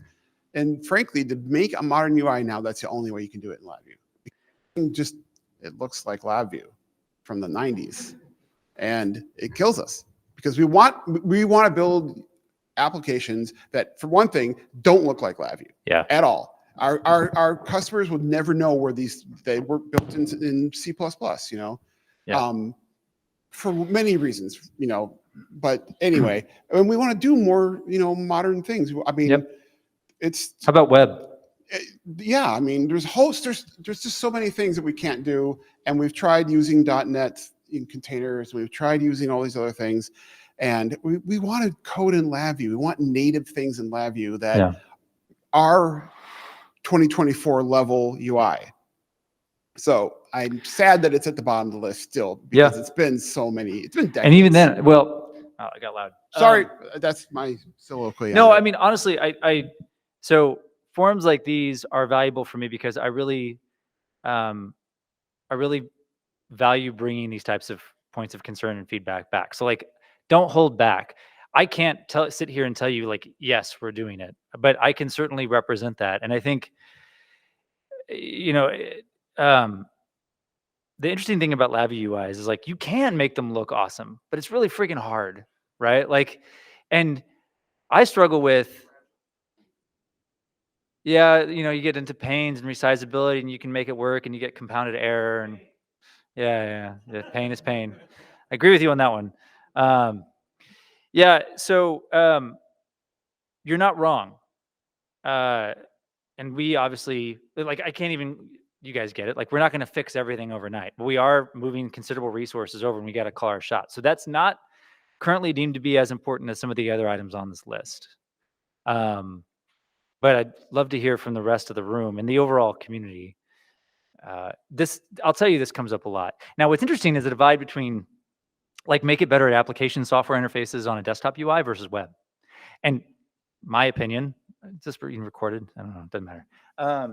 You know, NXG was problematic for so many reasons. If I had beer, we could get into it. But among them was, it was incrementally better at doing the same thing LabVIEW was already really good at. And, you know, things like web were not like front and center. And now it's like, well, if you had to do it over again, should the focus really be on a first-class web experience? Now, if you assert that, yes, it should, we have GWeb. I'd be curious, like, has anyone here used GWeb? Do you have feedback about GWeb? Because that is the tool I would point you to for building thin client web-based user interfaces for a LabVIEW application using graphical code. And if you, it's a shipping product. It's part of LabVIEW Plus, right? If you buy LabVIEW Plus, you get GWeb. And so what about GWeb would you need to see more investment in to use? Or have you used GWeb?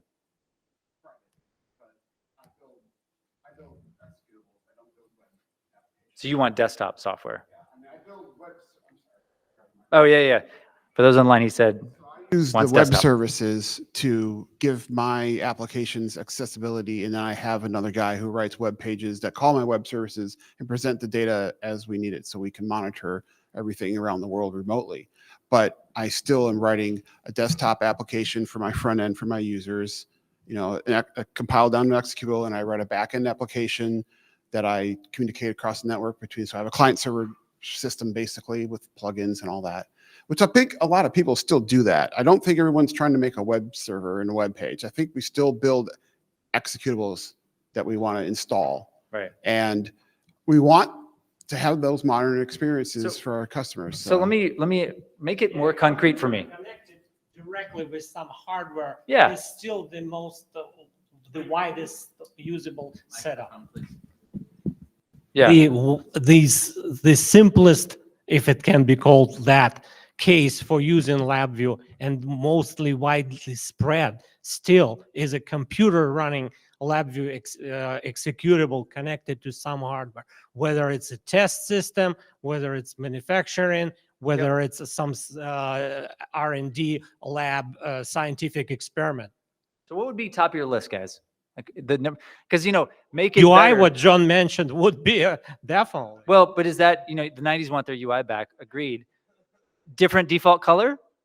I mean, Like, I think it's probably more than that, right? I'll be honest with you. I've been programming in LabVIEW for 31 years now, which is just pretty a long time, and it hasn't changed at all in that time. The UI has not changed. I mean, yeah, you've added, you know, a lot of great features to the back end code that I've leveraged, and that all of us have, and we really appreciate all that. And it has made it, you know, brought up to the modern standards in your way you write the code. It's just that front end has been so static for so long. I mean, we've been through silver controls, we've been through modern controls, we've been through all those things that just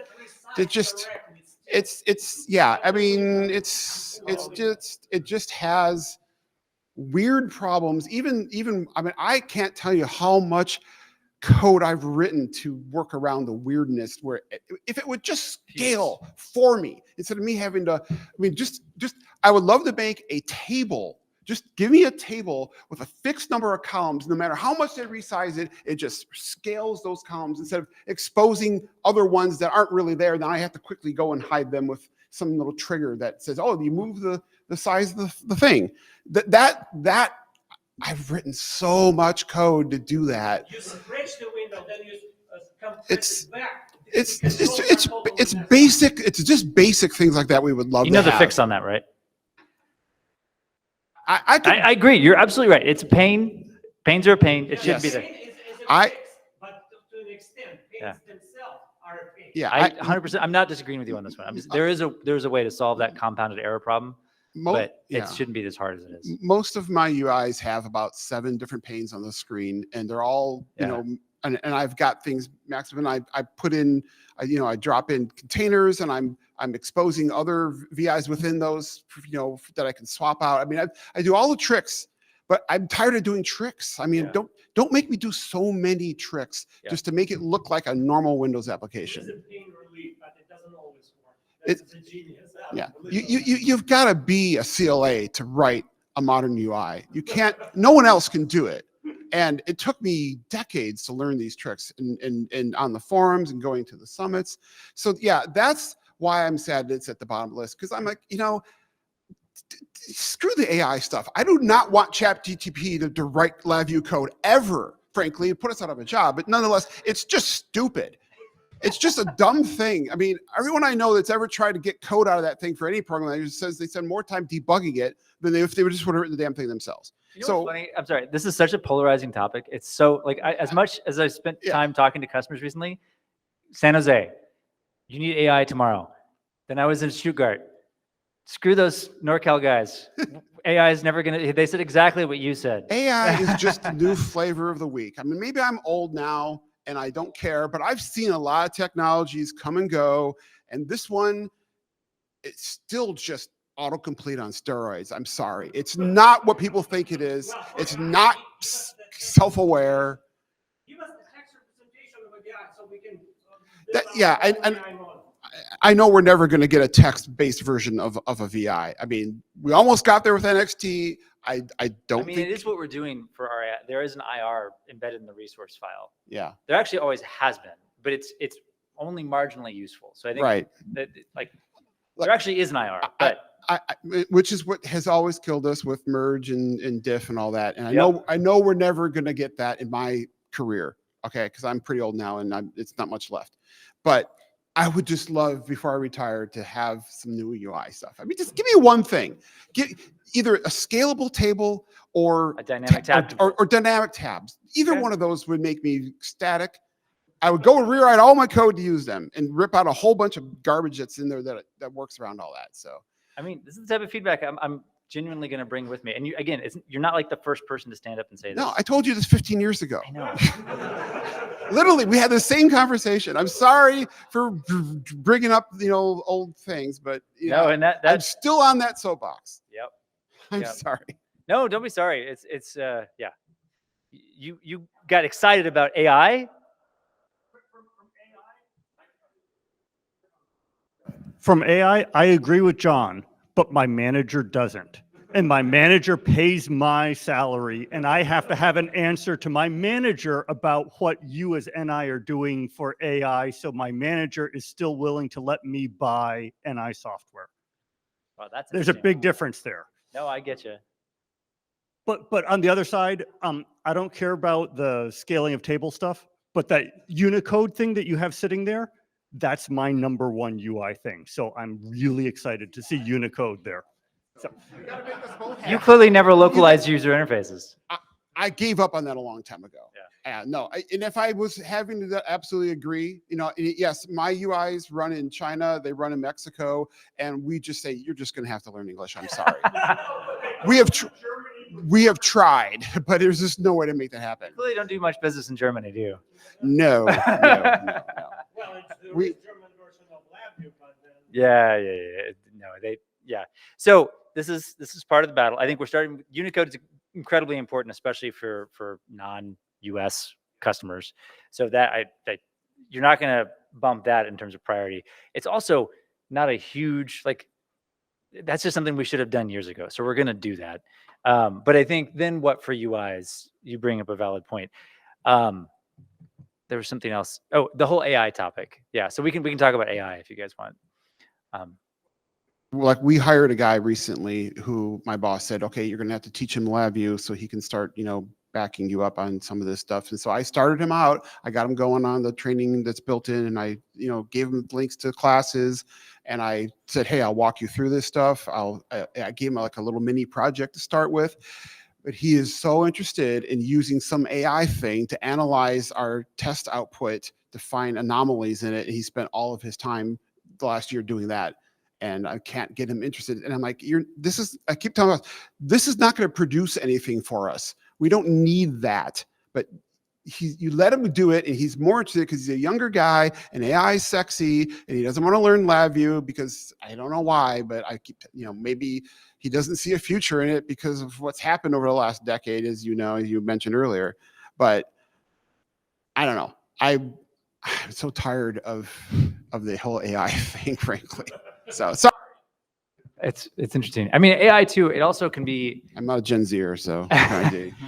yeah, I mean, the application of AI is also being thought about in many different vectors. Code generation just being one of many. Anomaly detection on large data sets being another, right? We've actually been using AI in the term of classic machine learning for many, many years. And so that continues to be of interest. And I think it may actually be a more practical application for test software than code generation. The other thing that's interesting about AI too is, of course, NI has its pursuits of NI. There's also other companies that are working on AI tools for LabVIEW as well. Many of you have probably seen Jake from Jake AI, right? So he actually just released that as a paid toolkit. There's another one from a company out in India. But I think there's a lot of fervor and excitement around AI. And every business all around the world is really trying to figure out, it's like step 1 AI, step 3 profit. And I think what's interesting is you haven't really seen a large corporation figure out how to monetize it yet, but you see a lot of startups that are using it. And so I think the way we're approaching it, that's actually being led out of our CTO office, not in the same way it's all these other things are being governed by R&D as kind of a longer term time horizon exploration to figure out how best to incorporate it into our tools. So that's going to proceed in parallel with these other activities. But your concerns and perspective are often shared by many of the people I interact with.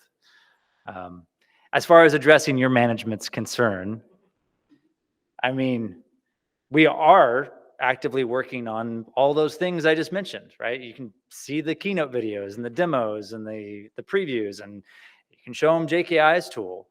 So I think, I don't know, it's interesting, like how best to help you explain it to your boss. Might need some time to think through that, or just to game plan with you on that one. But part of it might be explaining all the things we're doing around AI. So actually, let me ask you this. I mean, I've given you kind of like the overview. In terms of other things we could talk about, we could talk more about AI. I could show you some of the latest new features in LabVIEW. There's one in particular I think you should care about if you aren't already aware of it. We could get into a LabVIEW versus Python debate. We could also, like, how do you guys want to spend the time while I'm here? Okay, let's do that. You got 3 minutes. Okay. And then we turn off to someone else with some other idea. Okay. I will show you. The cool LabVIEW thing I'm excited about is actually fairly simple. And before, let me black this out. Before I show it to you, let me paint a picture. Every year we come out with a new version of LabVIEW. And every one of you every year instantly upgrades the second we release it, right? Okay, for everybody online, there was laughter. No, obviously not. Most of our LabVIEW customers are very understandably afraid of the disruption of upgrading to a new LabVIEW version, and it's totally legitimate. Like, in general, I'd say that the average is every 3 years, people are like, all right, I'm gonna take the time out of my work schedule and just deal with this, right? Because they really want Zoom, or they just really want to be a supported version of the editor, whatever. And so it's something people actively try to avoid for totally understandable reasons.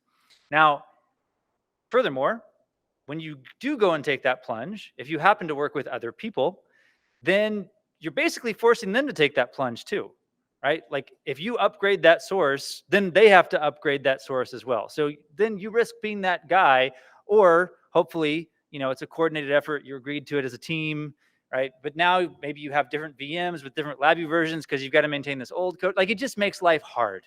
And there's a lot of thought around VMs and VM management and dependency management, all the things so that I can have my dev environment set up perfectly for this customer systems and this one for this customer system, and everybody gets along and everybody can use the reuse libraries, but it's just harder than it should be.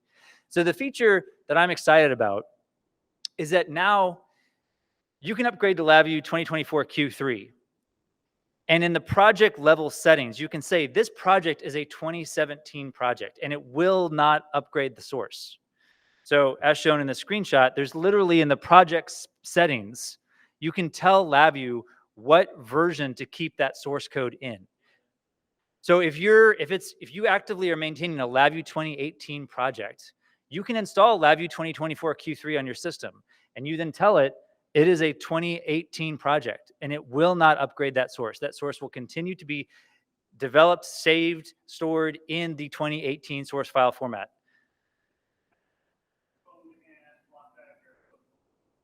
So it is this, you're talking about the actual source code versus the binaries. So great question. You know, I guess I kind of assume everybody does source only VIs these days. Man, you don't use projects, you don't use classes, you don't use.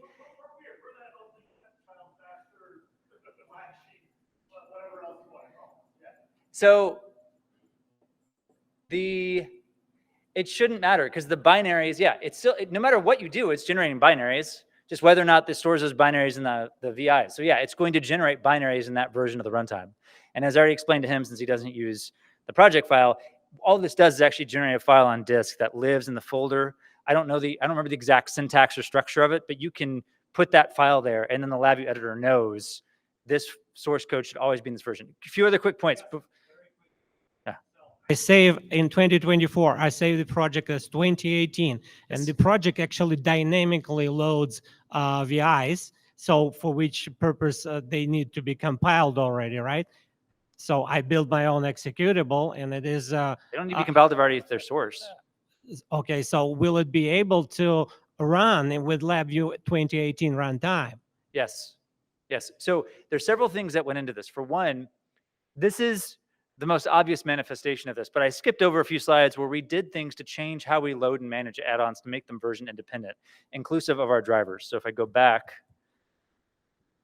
okay, so we made all of our drivers, all of our toolkits and drivers version independent. So this addresses long-standing pain points like I need to upgrade all my toolkits and drivers because I'm upgrading a new LabVIEW version. You don't have to do that anymore. And so so if they're drivers or toolkits from us, not a problem. If they're third-party libraries, then if they're loaded into that project, if they have access to the source, so it's not a binary file, but it's actually a source file, then it will compile the binaries for whatever version of the runtime it's supposed to be in. And what's fun too is, say you then try to use some feature that wasn't in 2018 or some node that wasn't in 2018. It will still let you do it, but it will give you a warning. It appears in the warning window, but there's actually a new warning dialog. I don't know if I have an image of it. I don't. There's a new glyph that will appear in the top right and say, hey, this is a 20. Well, the glyph is always there to tell you what version you're working in. And then if you use something that's invalid with that version, it'll turn into like a warning note. And you can click it and say, that node's not available in 2018. So if you insist on using it, you'll have to change versions.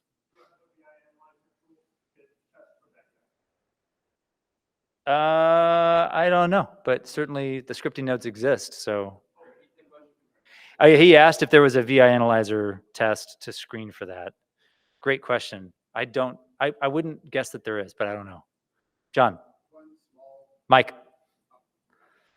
No, you're good. One small point I just would make is that you have to stay in the same bitness. You can't do this if you're jumping from 32 to 64, because that's what I'm doing right now. And I have a 2020 32-bit app that I ported to 2024 64-bit, and this doesn't help me because the bitness has to be the same. They have to be the same. So just want to make sure everybody knew that. But anyway, I don't know if that was 3 minutes or not, but that is the feature that I found. No, you're fine. Come on, good question. But that was probably more than 3 minutes. But that is, I think, the most relevant feature because it then gives you access to all other features. Now, if you've been wanting Zoom, but you're stuck in 2017, well, you can actually go to 2014, keep your source in 2017, and use Zoom or whatever other niceties you want out of the new editor.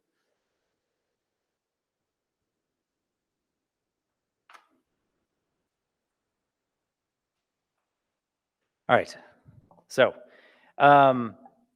any other thoughts or questions on the version, the save version setting? I'll call that a win. Okay, so that would be great, yeah. So going back to kind of the menu of things, because again, I love discussing and getting feedback. So we could go through other new features. Thank you. We could talk more about AI, or What were the other options? We could talk about LabVIEW versus Python. Why is LabVIEW versus Python an important discussion? Well, is it to you?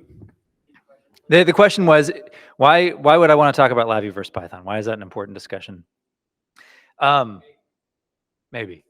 Python's great. A lot of people are using Python. I have nothing against Python. I think that there's a perception, real or not, that especially younger crowds, you know, everybody knows Python, right? It's so approachable. It's so easy to use Python, which is arguably also one of the limiting factors of like truly developing large scale Pythonic based software. It can be a problem, right? But LabVIEW cut its teeth on being super easy and approachable, right? Like a mechanical engineer who's never been to a computer programming class. That's like our classic core LabVIEW user, or an electrical engineer, or a physics student. Those are the people that really thrived with LabVIEW historically. And as a result, we inadvertently taught most of them to be software engineers. So nowadays, Python is often viewed as like, it's really approachable for a non-programmer. And so I think maybe I'm talking to a room of people that already love LabVIEW, but if you're in organizations or have peers that are advocates for Python, I think there's an important set of things to consider that test software uniquely typically cares about.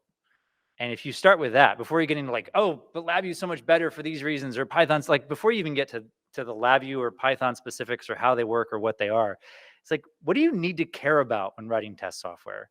And so if that's a dialogue you've been having, that's something I find I'm happy to share my observations on what I think is really important when it comes to test software. Let me flash up one slide. But I don't know, is that a discussion any of you guys are having within your organizations? Yeah, a few of you? Okay. Okay, so again, this is not, like, of course I can get into the merits of LabVIEW versus Python. You know, like for example, most people are like, oh, LabVIEW is just an interpreted graphical language. No, it's compiled, generating native assembly, is going through all these transforms and optimizations, and it's way easier to do large scale like all these things you can get into. But before you even get to that, like what should you care about in the scope of test software?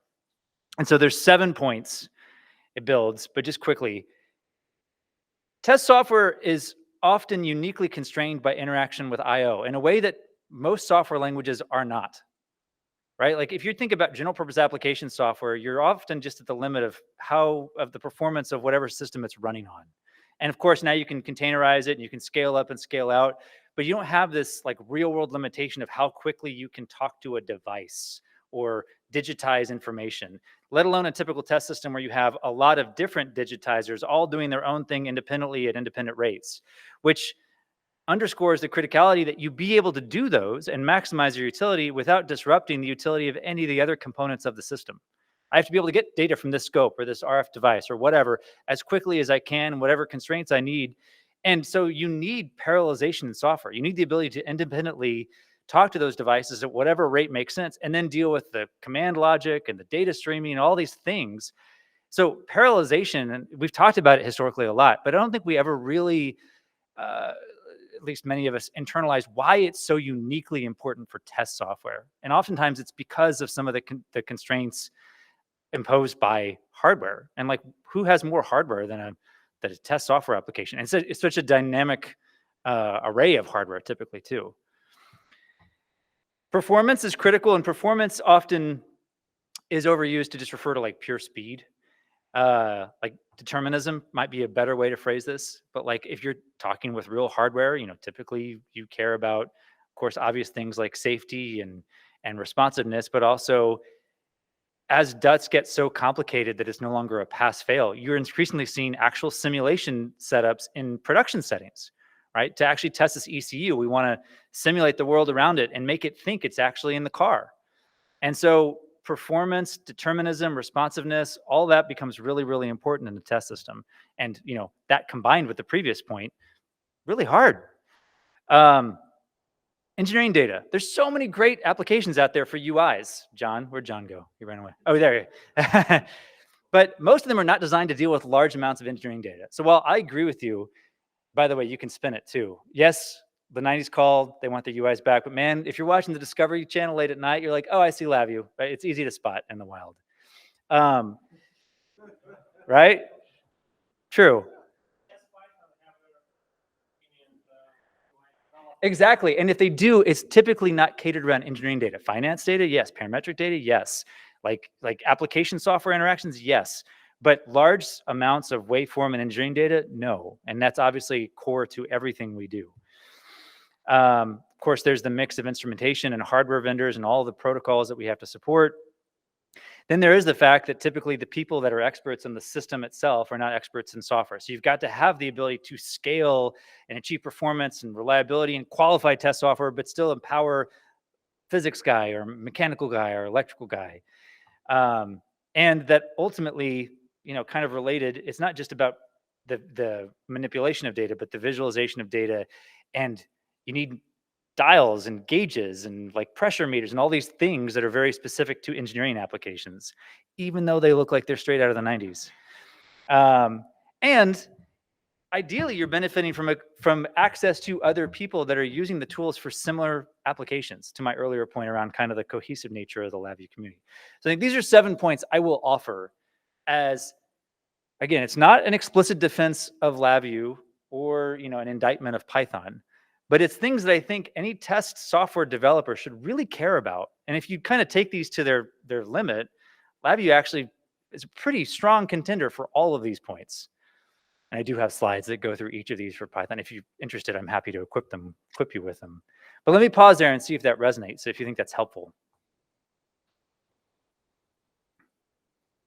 So, you know, more slides. If you want to get into this with your peers, right?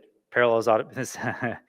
Do I mention active framework? No. Okay. No mention of active framework. Actor framework sucks. Actor model is genius. Fair. It's just a bad implementation of a good idea. That's my point. I never was against the actor model. Even like knowing how LabVIEW works under the hood. So actually, the video series. So I'm launching a podcast next week.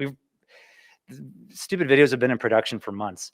So they're finally getting posted, I think, by marketing. I bring it up because there's so much that happens under the hood that we never really talk about. We never really show. And, you know, somebody will sit down with like one of our chief architects, like Greg Richardson, and be like, oh my God, I had no idea that the LabVIEW execution system was doing all this stuff under the hood. So we're trying to give that more oxygen, more visibility. So like the whole point of my podcast is the first episode will actually be me and Greg talking about this, how the execution system works, how we allocate memory, how we manage multiple threads. What is LLVM? Why does it matter? So like part of it too is educating people on LabVIEW almost works so well. You get that instant run button. You don't realize that the second it was syntactically valid, it went through all these compilation steps and it was completely transparent to you as a user. So just educating people more on all the awesomeness of what happens under the hood.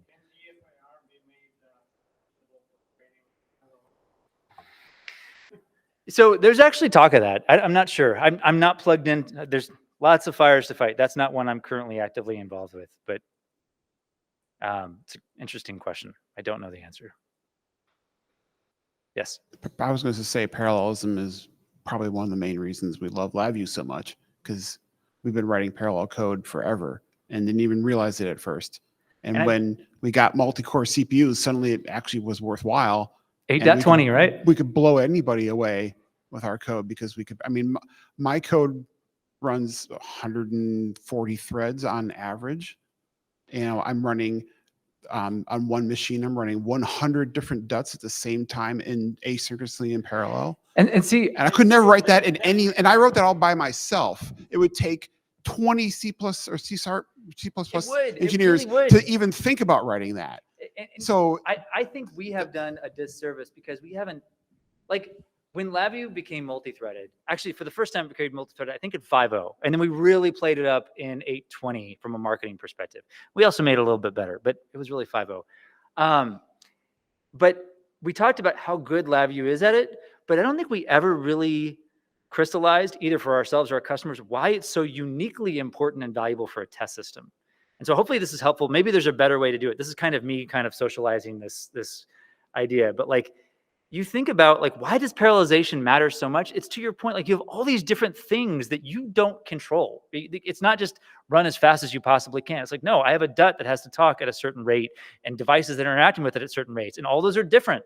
And I've got to be able to, like, they shouldn't interfere with each other. Like, of course it has to be parallelized.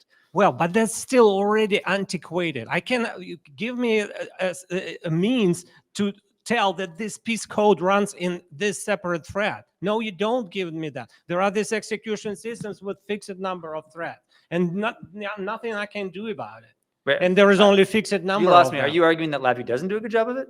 What? I was asking you what. I don't understand what your argument is. I think he wants more control. Ah, About threading, multi-threading. we actually have the parallel for. There are, so we actually, Greg and I talk about this. We gave some controls out. It's like there are actually the ability to assign blocks of code to a specific thread and to control the number of threads. Like there's the parallel for loop, and there's a whole palette buried somewhere, I think, in the application library that gives you a lot of low-level control. But I will bet you good money that anyone who uses it ultimately results in a worse outcome, because you're not going to outsmart LabVIEW. And that's kind of what Greg and I talk about. Like the LabVIEW, like all those things that you think you're optimizing, we're also optimizing those. And so by the time you take explicit control, you probably did, like with very, very rare exception, you probably made it worse. Now, you have to watch, like, I guess I'm kind of teasing my own podcast video, but. I have this actor and there are two loops. Yes, I want this loop in one thread, this loop in another thread, and another actor I make, I want in totally separate threads. But LabVIEW is going to do that for you automatically. I think. No, it won't. I have to select one of the execution systems, and there are limited. No. Execution systems are not the same as threads. No. They bundle the threads, right? But no, the threads. Don't worry about the execution systems. They all run the same execution system. They're different threads. So we take full advantage of scaling out across multi-core processors. Execution systems are a completely different construct. We take care of the threading for you so you don't have to. You can. There is, as John will show you, we give you rope. You're welcome to use that rope. It's also, but don't use the rope. I hope you talk a little bit though about how the threading system in LabVIEW is not the same as the threading system in Windows, and that you have this other layer. Because one of my biggest challenges actually is I use a lot of .NET code, and I call database APIs, and 99% of the time what's wrong with my application is the database is screwed up and it's taking way longer to return calls because of something. And what happens is, because I've got so many parallel threads, that eventually every single available thread that LabVIEW could use has been handed off to a .NET call, and it's waiting on that. And so LabVIEW literally runs out of anything to even run its clock. I have good news and bad news. It happened to me so many times. We don't talk about that. The good news is, and I won't claim to, I can't represent that. That's Greg level. The good news though is that the whole point is I'm hoping we get lots of comments and that those inspire follow-up videos. So like that sounds like a great follow-up video. So it's a real deep dive into how this thing works, but it's something that I was forced to learn and understand.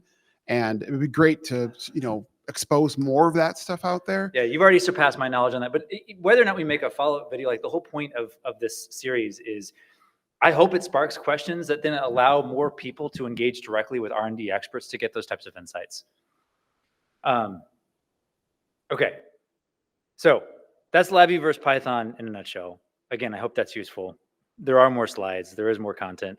We also kind of lean to like, Python's great, use Python. We have Python drivers. Teststand supports Python. And you should. Like, obviously, if people prefer Python, we still want to sell you hardware. We still want you to use Teststand. Go for it. But I am, coming into this role, I was like, hey guys, let's reassert why LabVIEW is markedly better than Python for a lot of test software. And so this is my thesis statement for you. Let's do it. Just hanging out at this point. The rollback of the whole subscription thing. Can you talk to that? Yeah, we're doing it. That was a stupid decision. So is it going back to how it completely was before, or are there any caveats? So the go live so you can actually request perpetual license now. We will sell perpetual for all our products now. Yeah. Now, And we can have our SSP back as well. And it's the same price as it was before, or it's not the same price. Well, is it like similar price? So the But it's, I think that they've bundled in more years of support by default. So all of this is going live. I've always tried to stay at arm's length from pricing. I like to get in the tech. But yes, that was obviously something that was a big problem for many of our customers. Yes, we're relaunching Perpetual. You can buy it now. The go live for all of the web experience for Perpetual is, God, William, do you know? No. I can send all of you to William has all the answers for. It's not 30K. No. Where'd you get that number? Well, that's for HIL suite, not for Lab. He means LabVIEW.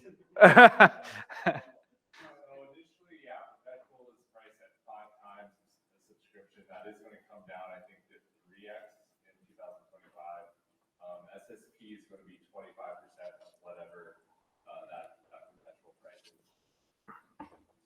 paying roughly $800 ish a year for SSP per license before subscription. And then when subscription hit, it was like, okay, now it's $2,500 a year for the full development environment. And they gave us like a one-time chance to pay for 3 years of SSP. So we did, and we're running through those 3 years right now. So I'm just hoping that at the end of those 3 years, I can just keep paying SSP, and I could pretend the scriptures never existed. So William may know better than I do, but I think in general, we're not making dumb decisions. So what you just asked for seems pretty reasonable. So I think that's aligned with the spirit. Like, we're trying to get back to like the things that have historically worked, doing right by our customers, having, you know, legitimate, justifiable pricing and monetization models, investing in the products. Like, there's been a lot of change, a lot of different leaders. Thank you. That's all I can say, because that was the. And sorry is all I can say. So, that. Yeah, thanks for bearing with us through these last few years. Anything else? Yeah. I like to ask, when you are, I'm coming from Microsoft device quality, and a lot of Surface tablet are running ARM processor. And that's the reason that we are using C#, Python, LabVIEW parallel, so the test station running LabVIEW when we are running those tests. And I try to install LabVIEW. LabVIEW install nicely because Windows is running those ARM processor. Installer work well, but when you start LabVIEW, it's crash. And I asked that email maybe a month ago or 2 months ago about that. Is there any plan? And no, it's very old web pages which they share that we used to have some ideas for that, but that's something that it would be nice to have LabVIEW. I can't thank you enough for asking that question. So I don't know if you said, do you work for Microsoft? Okay, well, sorry, but this is an ARM-based Mac.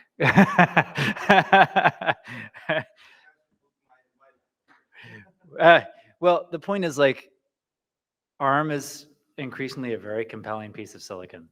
By the way, but didn't Office work well that PC Mac? Yeah. Yes, and I, Emerson, all on Teams. We support Mac, no problem. Yes.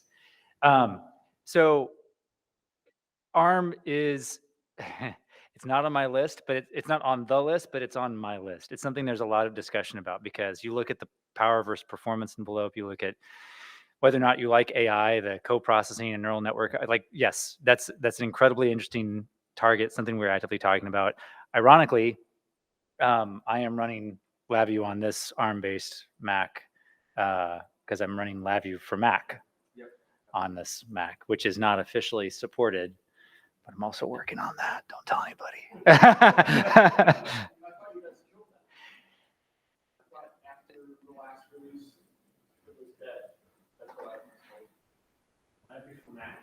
Yeah. Like you said, this is it, guys. No more. And that was way dead. Can you see that tiny font right there? No. Well, I'm not telling you, but it does say 2024 Q3. But you're right. That doesn't exist. So yes, we did kill LabVIEW for Mac, again, in our infinite wisdom. So It's not officially supported. It's not available. The R&D stalwarts have continued to build it because they don't want to use a PC. Or Windows, I should say.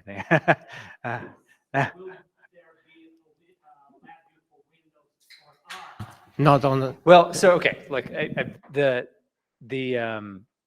thing that's interesting here is that that decision was made in a time where ARM wasn't thought of as a dominant platform for PCs. And as it becomes increasingly relevant, well, we already have an ARM native version of LabVIEW.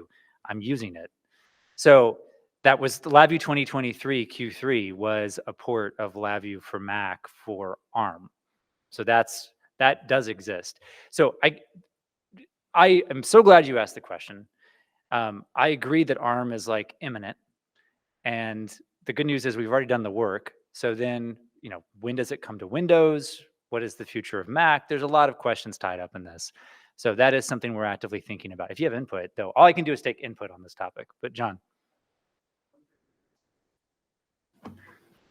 So, I have a Mac too for work, and I run a VM to run Windows on so that I can target compiles for x86 because that's what our servers we deploy to are. I have to build it that way.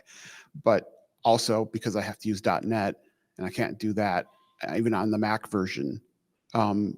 Will you get to the point, do you think, where I could literally have my source code on a Mac running natively using .NET Core and have all my code use that and then be able to compile that same code base pointing to .NET Core on a x86 or a ARM 11 or whatever target for a Windows operating system and then be able to, compile and ship that? It would work the same.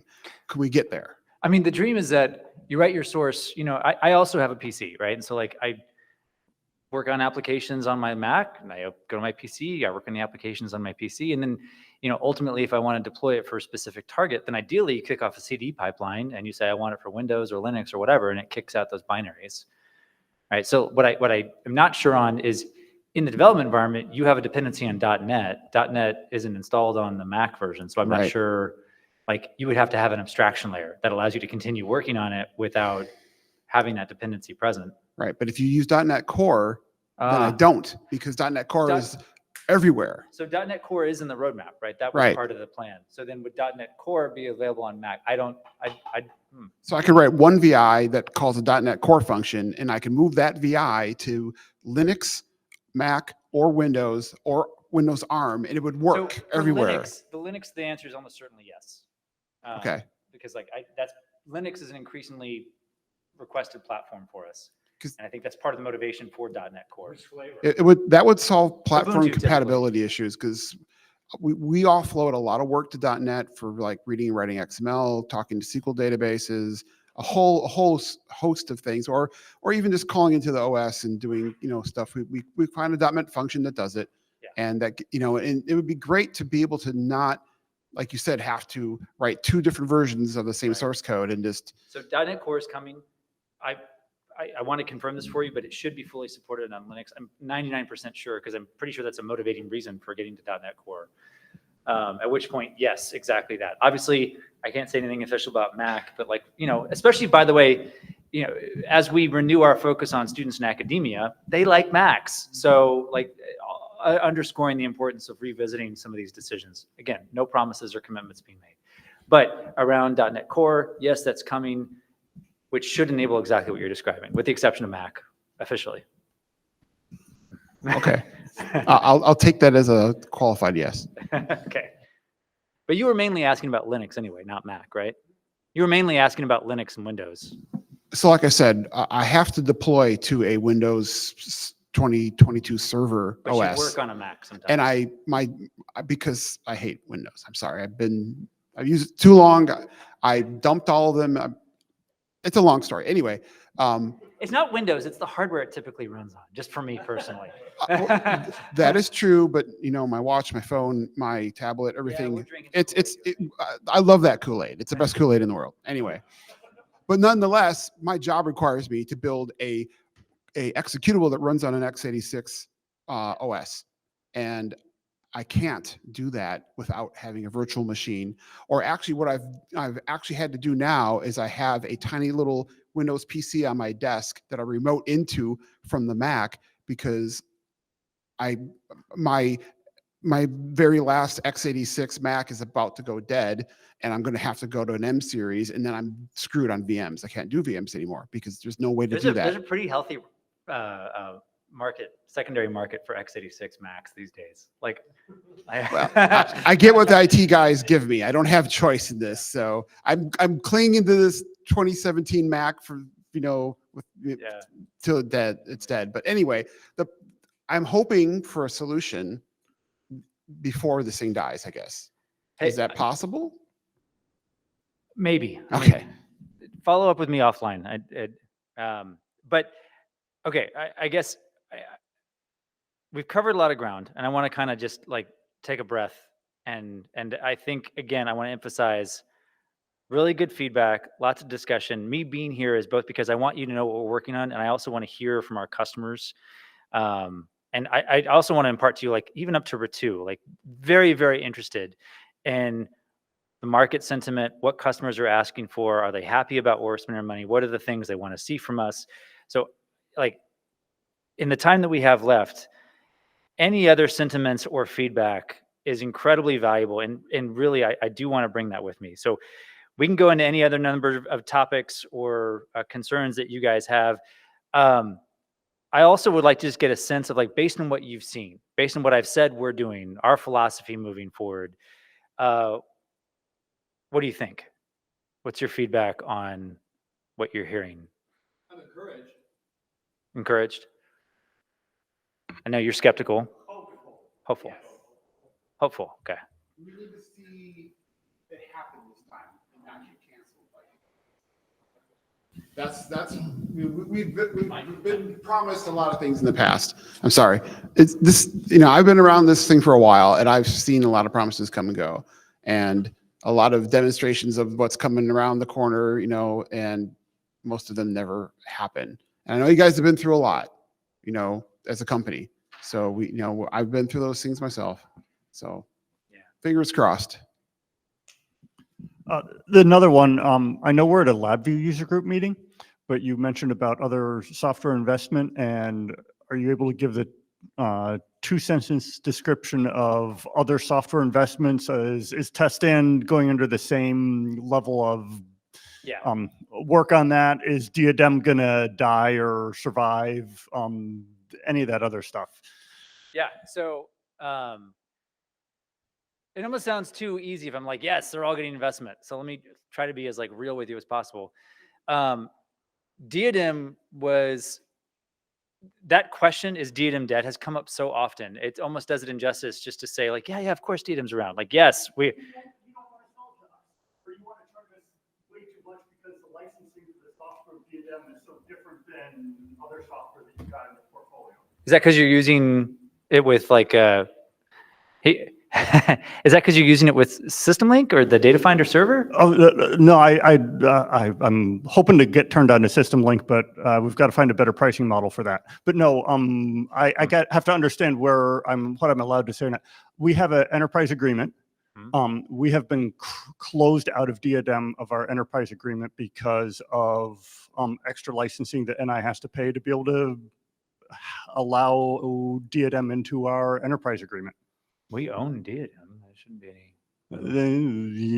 Yeah, that's why I'm asking this, because it's just like, don't make sense. That's weird. I want to learn more about that. Yeah, Diadem's very much alive and well. Testan, I mean, it's one of our flagship products. So yeah, very much the same. And you're seeing, in fact, I have, like, what's new in Testan slides with me. So there is a lot of investment into Testan. A lot of that deals with interoperability with the latest languages and some of the workflows. If you've ever used Instrument Studio or heard of Instrument Studio, anyone here use Instrument Studio? There's a lot of focus on the Instrument Studio workflows and how those intersect with Testan. So no one here has used Instrument Studio? Has anyone here used Max? Like Measurement and Automation Explorer? I'm just making sure you guys are still awake. I know it's like 9 o'clock at night. So Well, it's effectively the max for everything but DAC right now, right? So it's the problem statement that Instrument Studio solves, I think is really fascinating. It's like, wow, PXI is so cool. But like, if I just need a scope, it's a lot of overhead, right? Like if I just want a screen with buttons and knobs, you give me a PXI chassis, I have to go write code or to use these soft front panels. It's very like unapproachable. And from a setup and installation experience, obviously that matters, but also think about like debugging. Like my system's not working correct. Is it the software? Is it the instrument? And then you have to stop the execution, free up the handle, maybe free up the driver session, that is, and do something separate to try to debug it. It's just more overhead. So Instrument Studio is, first off, I'm not even trying to sell you something. It's free. It's a free product. It is effectively that out-of-the-box configuration experience for modular instrumentation. And it shares the driver session. So you can actually pause execution and debug and see what your instruments are doing while your test stand system or your LabVIEW system is running. And so it becomes a great out of the box, let me see my hardware, make sure it works, but also my debugging workflow. And then I brought this up in the context of test stand because you can also then use it to like configure your instrumentation and then generate test steps in test stand based on that device configuration. So that's like that new user experience, ease of use and approachability is something that we're working on in test stand. Flex Logger, I mean, in general, I think the theme is all of our core products are going to receive more investment as a result of our increased focus on them. What else? What other? There's a screenshot of Instrument Studio so you can see it. That's showing. In this case, looks like we have a PXI chassis with a SMU, a DMM, an RF signal generator, an oscilloscope, some sort of arbitrary waveform generator. And so out of the box, it gives you this display and you can rearrange them and you can customize them and then whatever. Oh, hey, look at that. It's giving me a software demo. So that's the Instrument Studio experience. I've set up a new project. Looks like it is, yeah, it's running the scope acquisition. And then you can actually see the tree of hardware devices. Or no, these are steps that we can then automate doing certain things, setting limits, and then that can be used to actually generate test sequences in test stand. So from a UI perspective too, John, the Instrument Studio Professional version, what it enables is the development of custom custom measurement panels that integrate into this workflow. You can then build your own custom UIs that benefit from that Chrome and then integrate into the code generation workflows. You can do it in LabVIEW. It's using a gRPC-based interface. But another alternative for maybe a little bit nicer Chrome for a LabVIEW application. Okay, there are some of the other new features for the latest version of test stand. So glad you asked. It means I think there's another build. There we go. So if you are making changes to your source code in test stand, you can do that without reloading the instance in test stand. So basically continue to execute your test sequence without rebuilding, restarting. Looks like this is actually showing something in Visual Studio. So C#, C++ hot reloading, as well as Python hot reloading with VS Code. I did not know these slides were animated. This is great. Let's see. Oh yeah, you guys ever care about or use gRPC as a technology? By the way, hey, as I'm blowing through all these topics, like any one of them might be like, hey, let's talk about that at the next user group. What is gRPC? Why should I care? Does anyone here feel like they know gRPC well enough to talk about it? No. Okay. Hey, it's actually Christopher and I did an episode on that. So all coming out soon. Practice. You'd better use actor models still. Asynchronous messages.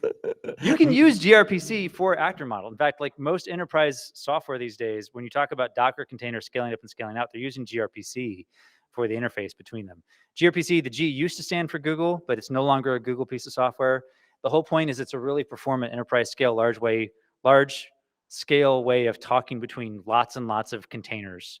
It's a platform and language agnostic remote procedure call. Basically, you have this protobuf file, you describe all the interfaces, and it does the code generation. So there's a tool for LabVIEW and for TestStand to do the code generation. What's nice is if you want to talk from LabVIEW to C# or Python or Golang or Rust or whatever, like it doesn't care. gRPC is a universal language agnostic remote procedure call. So it's a really, really, really great way to have separate actors in a system that is a heterogeneous language, set of languages all talking to each other. But again, like just throwing another random topic out there, like these, what are some of the topics you guys would like to see for your user group in presumably March? Yeah. Did anything I've talked about spark like, oh, I want to learn more about that particular topic, or I want to see more about what's new in TestStand, or what is that Instrument Studio thing? I feel like each of us has our own. Oh yeah, Mike. There are still people online. I feel like each of us has our own unique use case, and we all have our own little thing that we're trying to solve. And I personally don't feel like the thing that I'm trying to learn about is necessarily what anybody else either cares about, or maybe they already know it all and I'm just going to try and catch up. So it's hard for me to say, oh, I'd like to hear more about this, because now I'm worried that everybody else is like, I don't care about that. You know, I'd rather hear about something else. So right now I'm challenged with figuring out how to best approach development of LabVIEW for an ITAR working environment where everything is supposed to be controlled in, you know, data at rest, data in motion, all that kind of stuff. And Fresh is trying to figure out how to implement that in policy and procedure wise so that everybody can handle things the same way. And I'm not really sure how LabVIEW should be done. Is there a best practices? What are the best practices? Where do I find them? Who's already done this? I mean, I know it's been done. Yeah. I haven't. So actually, the two companies I mentioned earlier, they've actually both been kind of pounding pavement, giving a session on that topic at user groups. So if you know Hunter Smith from JKI, that rings a bell, or Chris Salino from DMC, they've both been talking a lot about the use of LabVIEW in ITAR controlled applications, the NASA mil-spec, DO-178, all that fun stuff. So we could see if one of them wanted to present or join remotely as an idea. Does anybody else care? I mean, am I the only one? I would be interested in hearing about it. Okay. Well, there are this CFR part, whatever, compliance requirements. 820. There are all these controlled environments indeed that as far as the source code is concerned. So CFR part, whatever. So how to make your LabVIEW code compliant with those requirements, I think a lot of people will have to run into this or already ran into this. Medical devices, whatever, Air Force, whatever, military. I'm looking for a slide on this topic. Oh my God. Oh yeah, here. So it's a slide within a slide because it was meant to demonstrate like there's a lot of really interesting topics that people are discussing at user groups, and like all the things that we just described, like these categories increasingly irrelevant. So you can talk about configuration management frameworks, how much you love the actor framework, documentation and standards, code testing tools, CI/CD, and then within those, this is kind of a summary of some of the tools and frameworks that are common ways to serve these different categories of stuff with LabVIEW. So each one of these could warrant a deep dive or discussions. This might be a good menu of topics. And like the sessions from Chris and from Hunter, I think cover a number of these. But anyway, so we can use the community page to figure that out. That's in your capable hands. I just wanted to see if anything was especially interested. Oh yeah, can we talk about the hardware offering in the future, specifically lower cost options to CRIO and possibilities of native integrations with Emerson products like PLCs? Are there particular industrial communication protocols that you're needing there, Gene? Or is it just a kind of a general question? Like, are you asking about like, I think PLCs, I think Profinet for Siemens or EtherCAT for, what's that? Looked like he said general question. Oh, okay. I can't see the chat anymore. I mean, a hardware roadmap is certainly something we could have one of my peers from the hardware team present. Not sure if they'll fly out here, but we can do remote. But yeah, that should be easy enough to set up. Okay. Would that be a good topic for the next session? DAC is back, right? You guys have seen like all the ads on that, right? The new Mio DAC devices. Have you guys seen the new DAC hardware we just launched? No. I'm sure William would love to come show it to you. Yeah, we just launched a new DAC product called Mio DAC. It's got all sorts of fancy new features and best-in-class specs and zip tie harnesses and QR codes and all sorts of fun stuff. Is there going to be serial version of that, of the DAC, the new form factor for serial? So we're actively investing in Cerio and Compact DAC and PXI, but no, this is a standalone USB. I think the coolest thing about it is it's USB-C and it's bus powered. Yeah, and it's got some really nice new capable connectors. So you don't need an external power supply. It's powered over the USB-C bus and takes full advantage of like the crazy high bandwidth of USB-C. Oh, general But this is DAC only, right? It doesn't have its own control. You're not planning to make it like a controller, like serial controller RT as an RT target in that Mio form DAC factor. is a standalone USB-C DAC device. But yes, we are actively investing in Compact DAC, Compact Rio, all of our products and platforms. So I think especially, frankly, for that one, if you come to NI Connect, you might be able to learn more about our plans there. Let's see here. Can we talk about the hardware offering? Covered that. Cybersecurity protocols, hardware obsolescence. Lots of good ideas. I think let's just get that list of ideas, and then, you know, if you want somebody from NI to come speak about that, we can do that. If there are topics amongst this group, certainly we can do that. Or I would encourage you guys to do that. To the point earlier about like, I'm not sure if my topic would be relevant to everybody in the room. Some user groups employ kind of a 7x7 format. Like it's a cool little quick, like, hey, I did this thing in LabVIEW. Maybe you care, maybe you don't. And it sparks discussion. And it kind of takes the pressure off. Like you can show 1 or 2 slides or a quick demo. And maybe it's interesting to 20% of the room, but it's okay because 7 minutes later, somebody else is going to talk about something. So maybe techniques like that would give more of you license to share something without investing in an hour's worth of content. Anyway, he's telling me we're down to the last 10 minutes. Again, this kind of turned into a shotgun discussion based on some of the questions. I love that. I hope this was interesting and valuable for you all.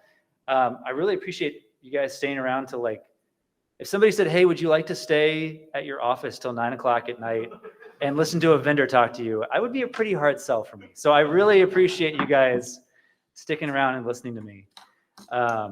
You drove 4 hours, is that right? Yeah. That's intense, man. I hope it was worth it. Are there any other questions or points of... Longer than 4 hours. What? Yeah, I think I'd rather fly the 4 hours. Well, I think I flew 4 hours, so maybe it's a wash. Anyway, any other questions or feedback from me? No. They're doing that because they're tearing down the convention center in Austin. Oh. Yeah. Anyone ever here seen the movie? So movie theme. Whoever. Where'd you go? Yes, the movie theme. I couldn't see. Have you seen the movie Idiocracy? Yes. Yeah. Okay. We'll put all the like prophetic aspects of it aside. Large parts of it are filmed in the Austin Convention Center. So if you go back and rewatch it, you'll see the whole registration booth and the escalators. When he's being ID'd, he's been arrested, it's all set in the Austin Convention Center. So you should go watch that one final time because all of that's being torn down. Austin's just gotten too big. The convention center was kind of a labyrinth because it was an amalgamation of a bunch of different projects. So they're tearing it down. They're going to start over. So for the next, I think, 3 or 4 years, we literally can't do it in Austin. But the plan is to bring it back to Austin. Hopefully it's an easier flight, though. Direct flight. Austin's okay. That's true. I flew here direct. But for more people, it is a direct flight to Fort Worth. So, yep. Anyone here plan to come to NI Connect? Maybe. Anyone going to go to GDevCon? Okay, maybe. GDevCon was awesome. So, and we'll have a bunch of R&D folks there. So you can dive super deep with those folks. I'll be there. Can you sponsor the tickets? You can get recertification points for going. I know, sometimes it's hard to get them back for participating. We're making it easier though. One link. Hopefully. One link. Hopefully. Okay. That's what it was. for- It's a form. Like I said, I legit think it's an access database now. I don't even know the details. Maybe I can join once you publish that ARM processor in LabVIEW. Maybe you can what? Yeah, that Surface Pro, so that I can run LabVIEW there. I saw the review of that new Surface Pro that runs ARM. It actually looked pretty sweet. Yeah, yeah. And running 90 hours without charging, you need to do Yeah. that. I mean, that's the thing about ARM, right? The performance and power profile is nuts. Anyway, okay. Well, I really appreciate y'all's time. Thanks for having me out. Hope this was useful.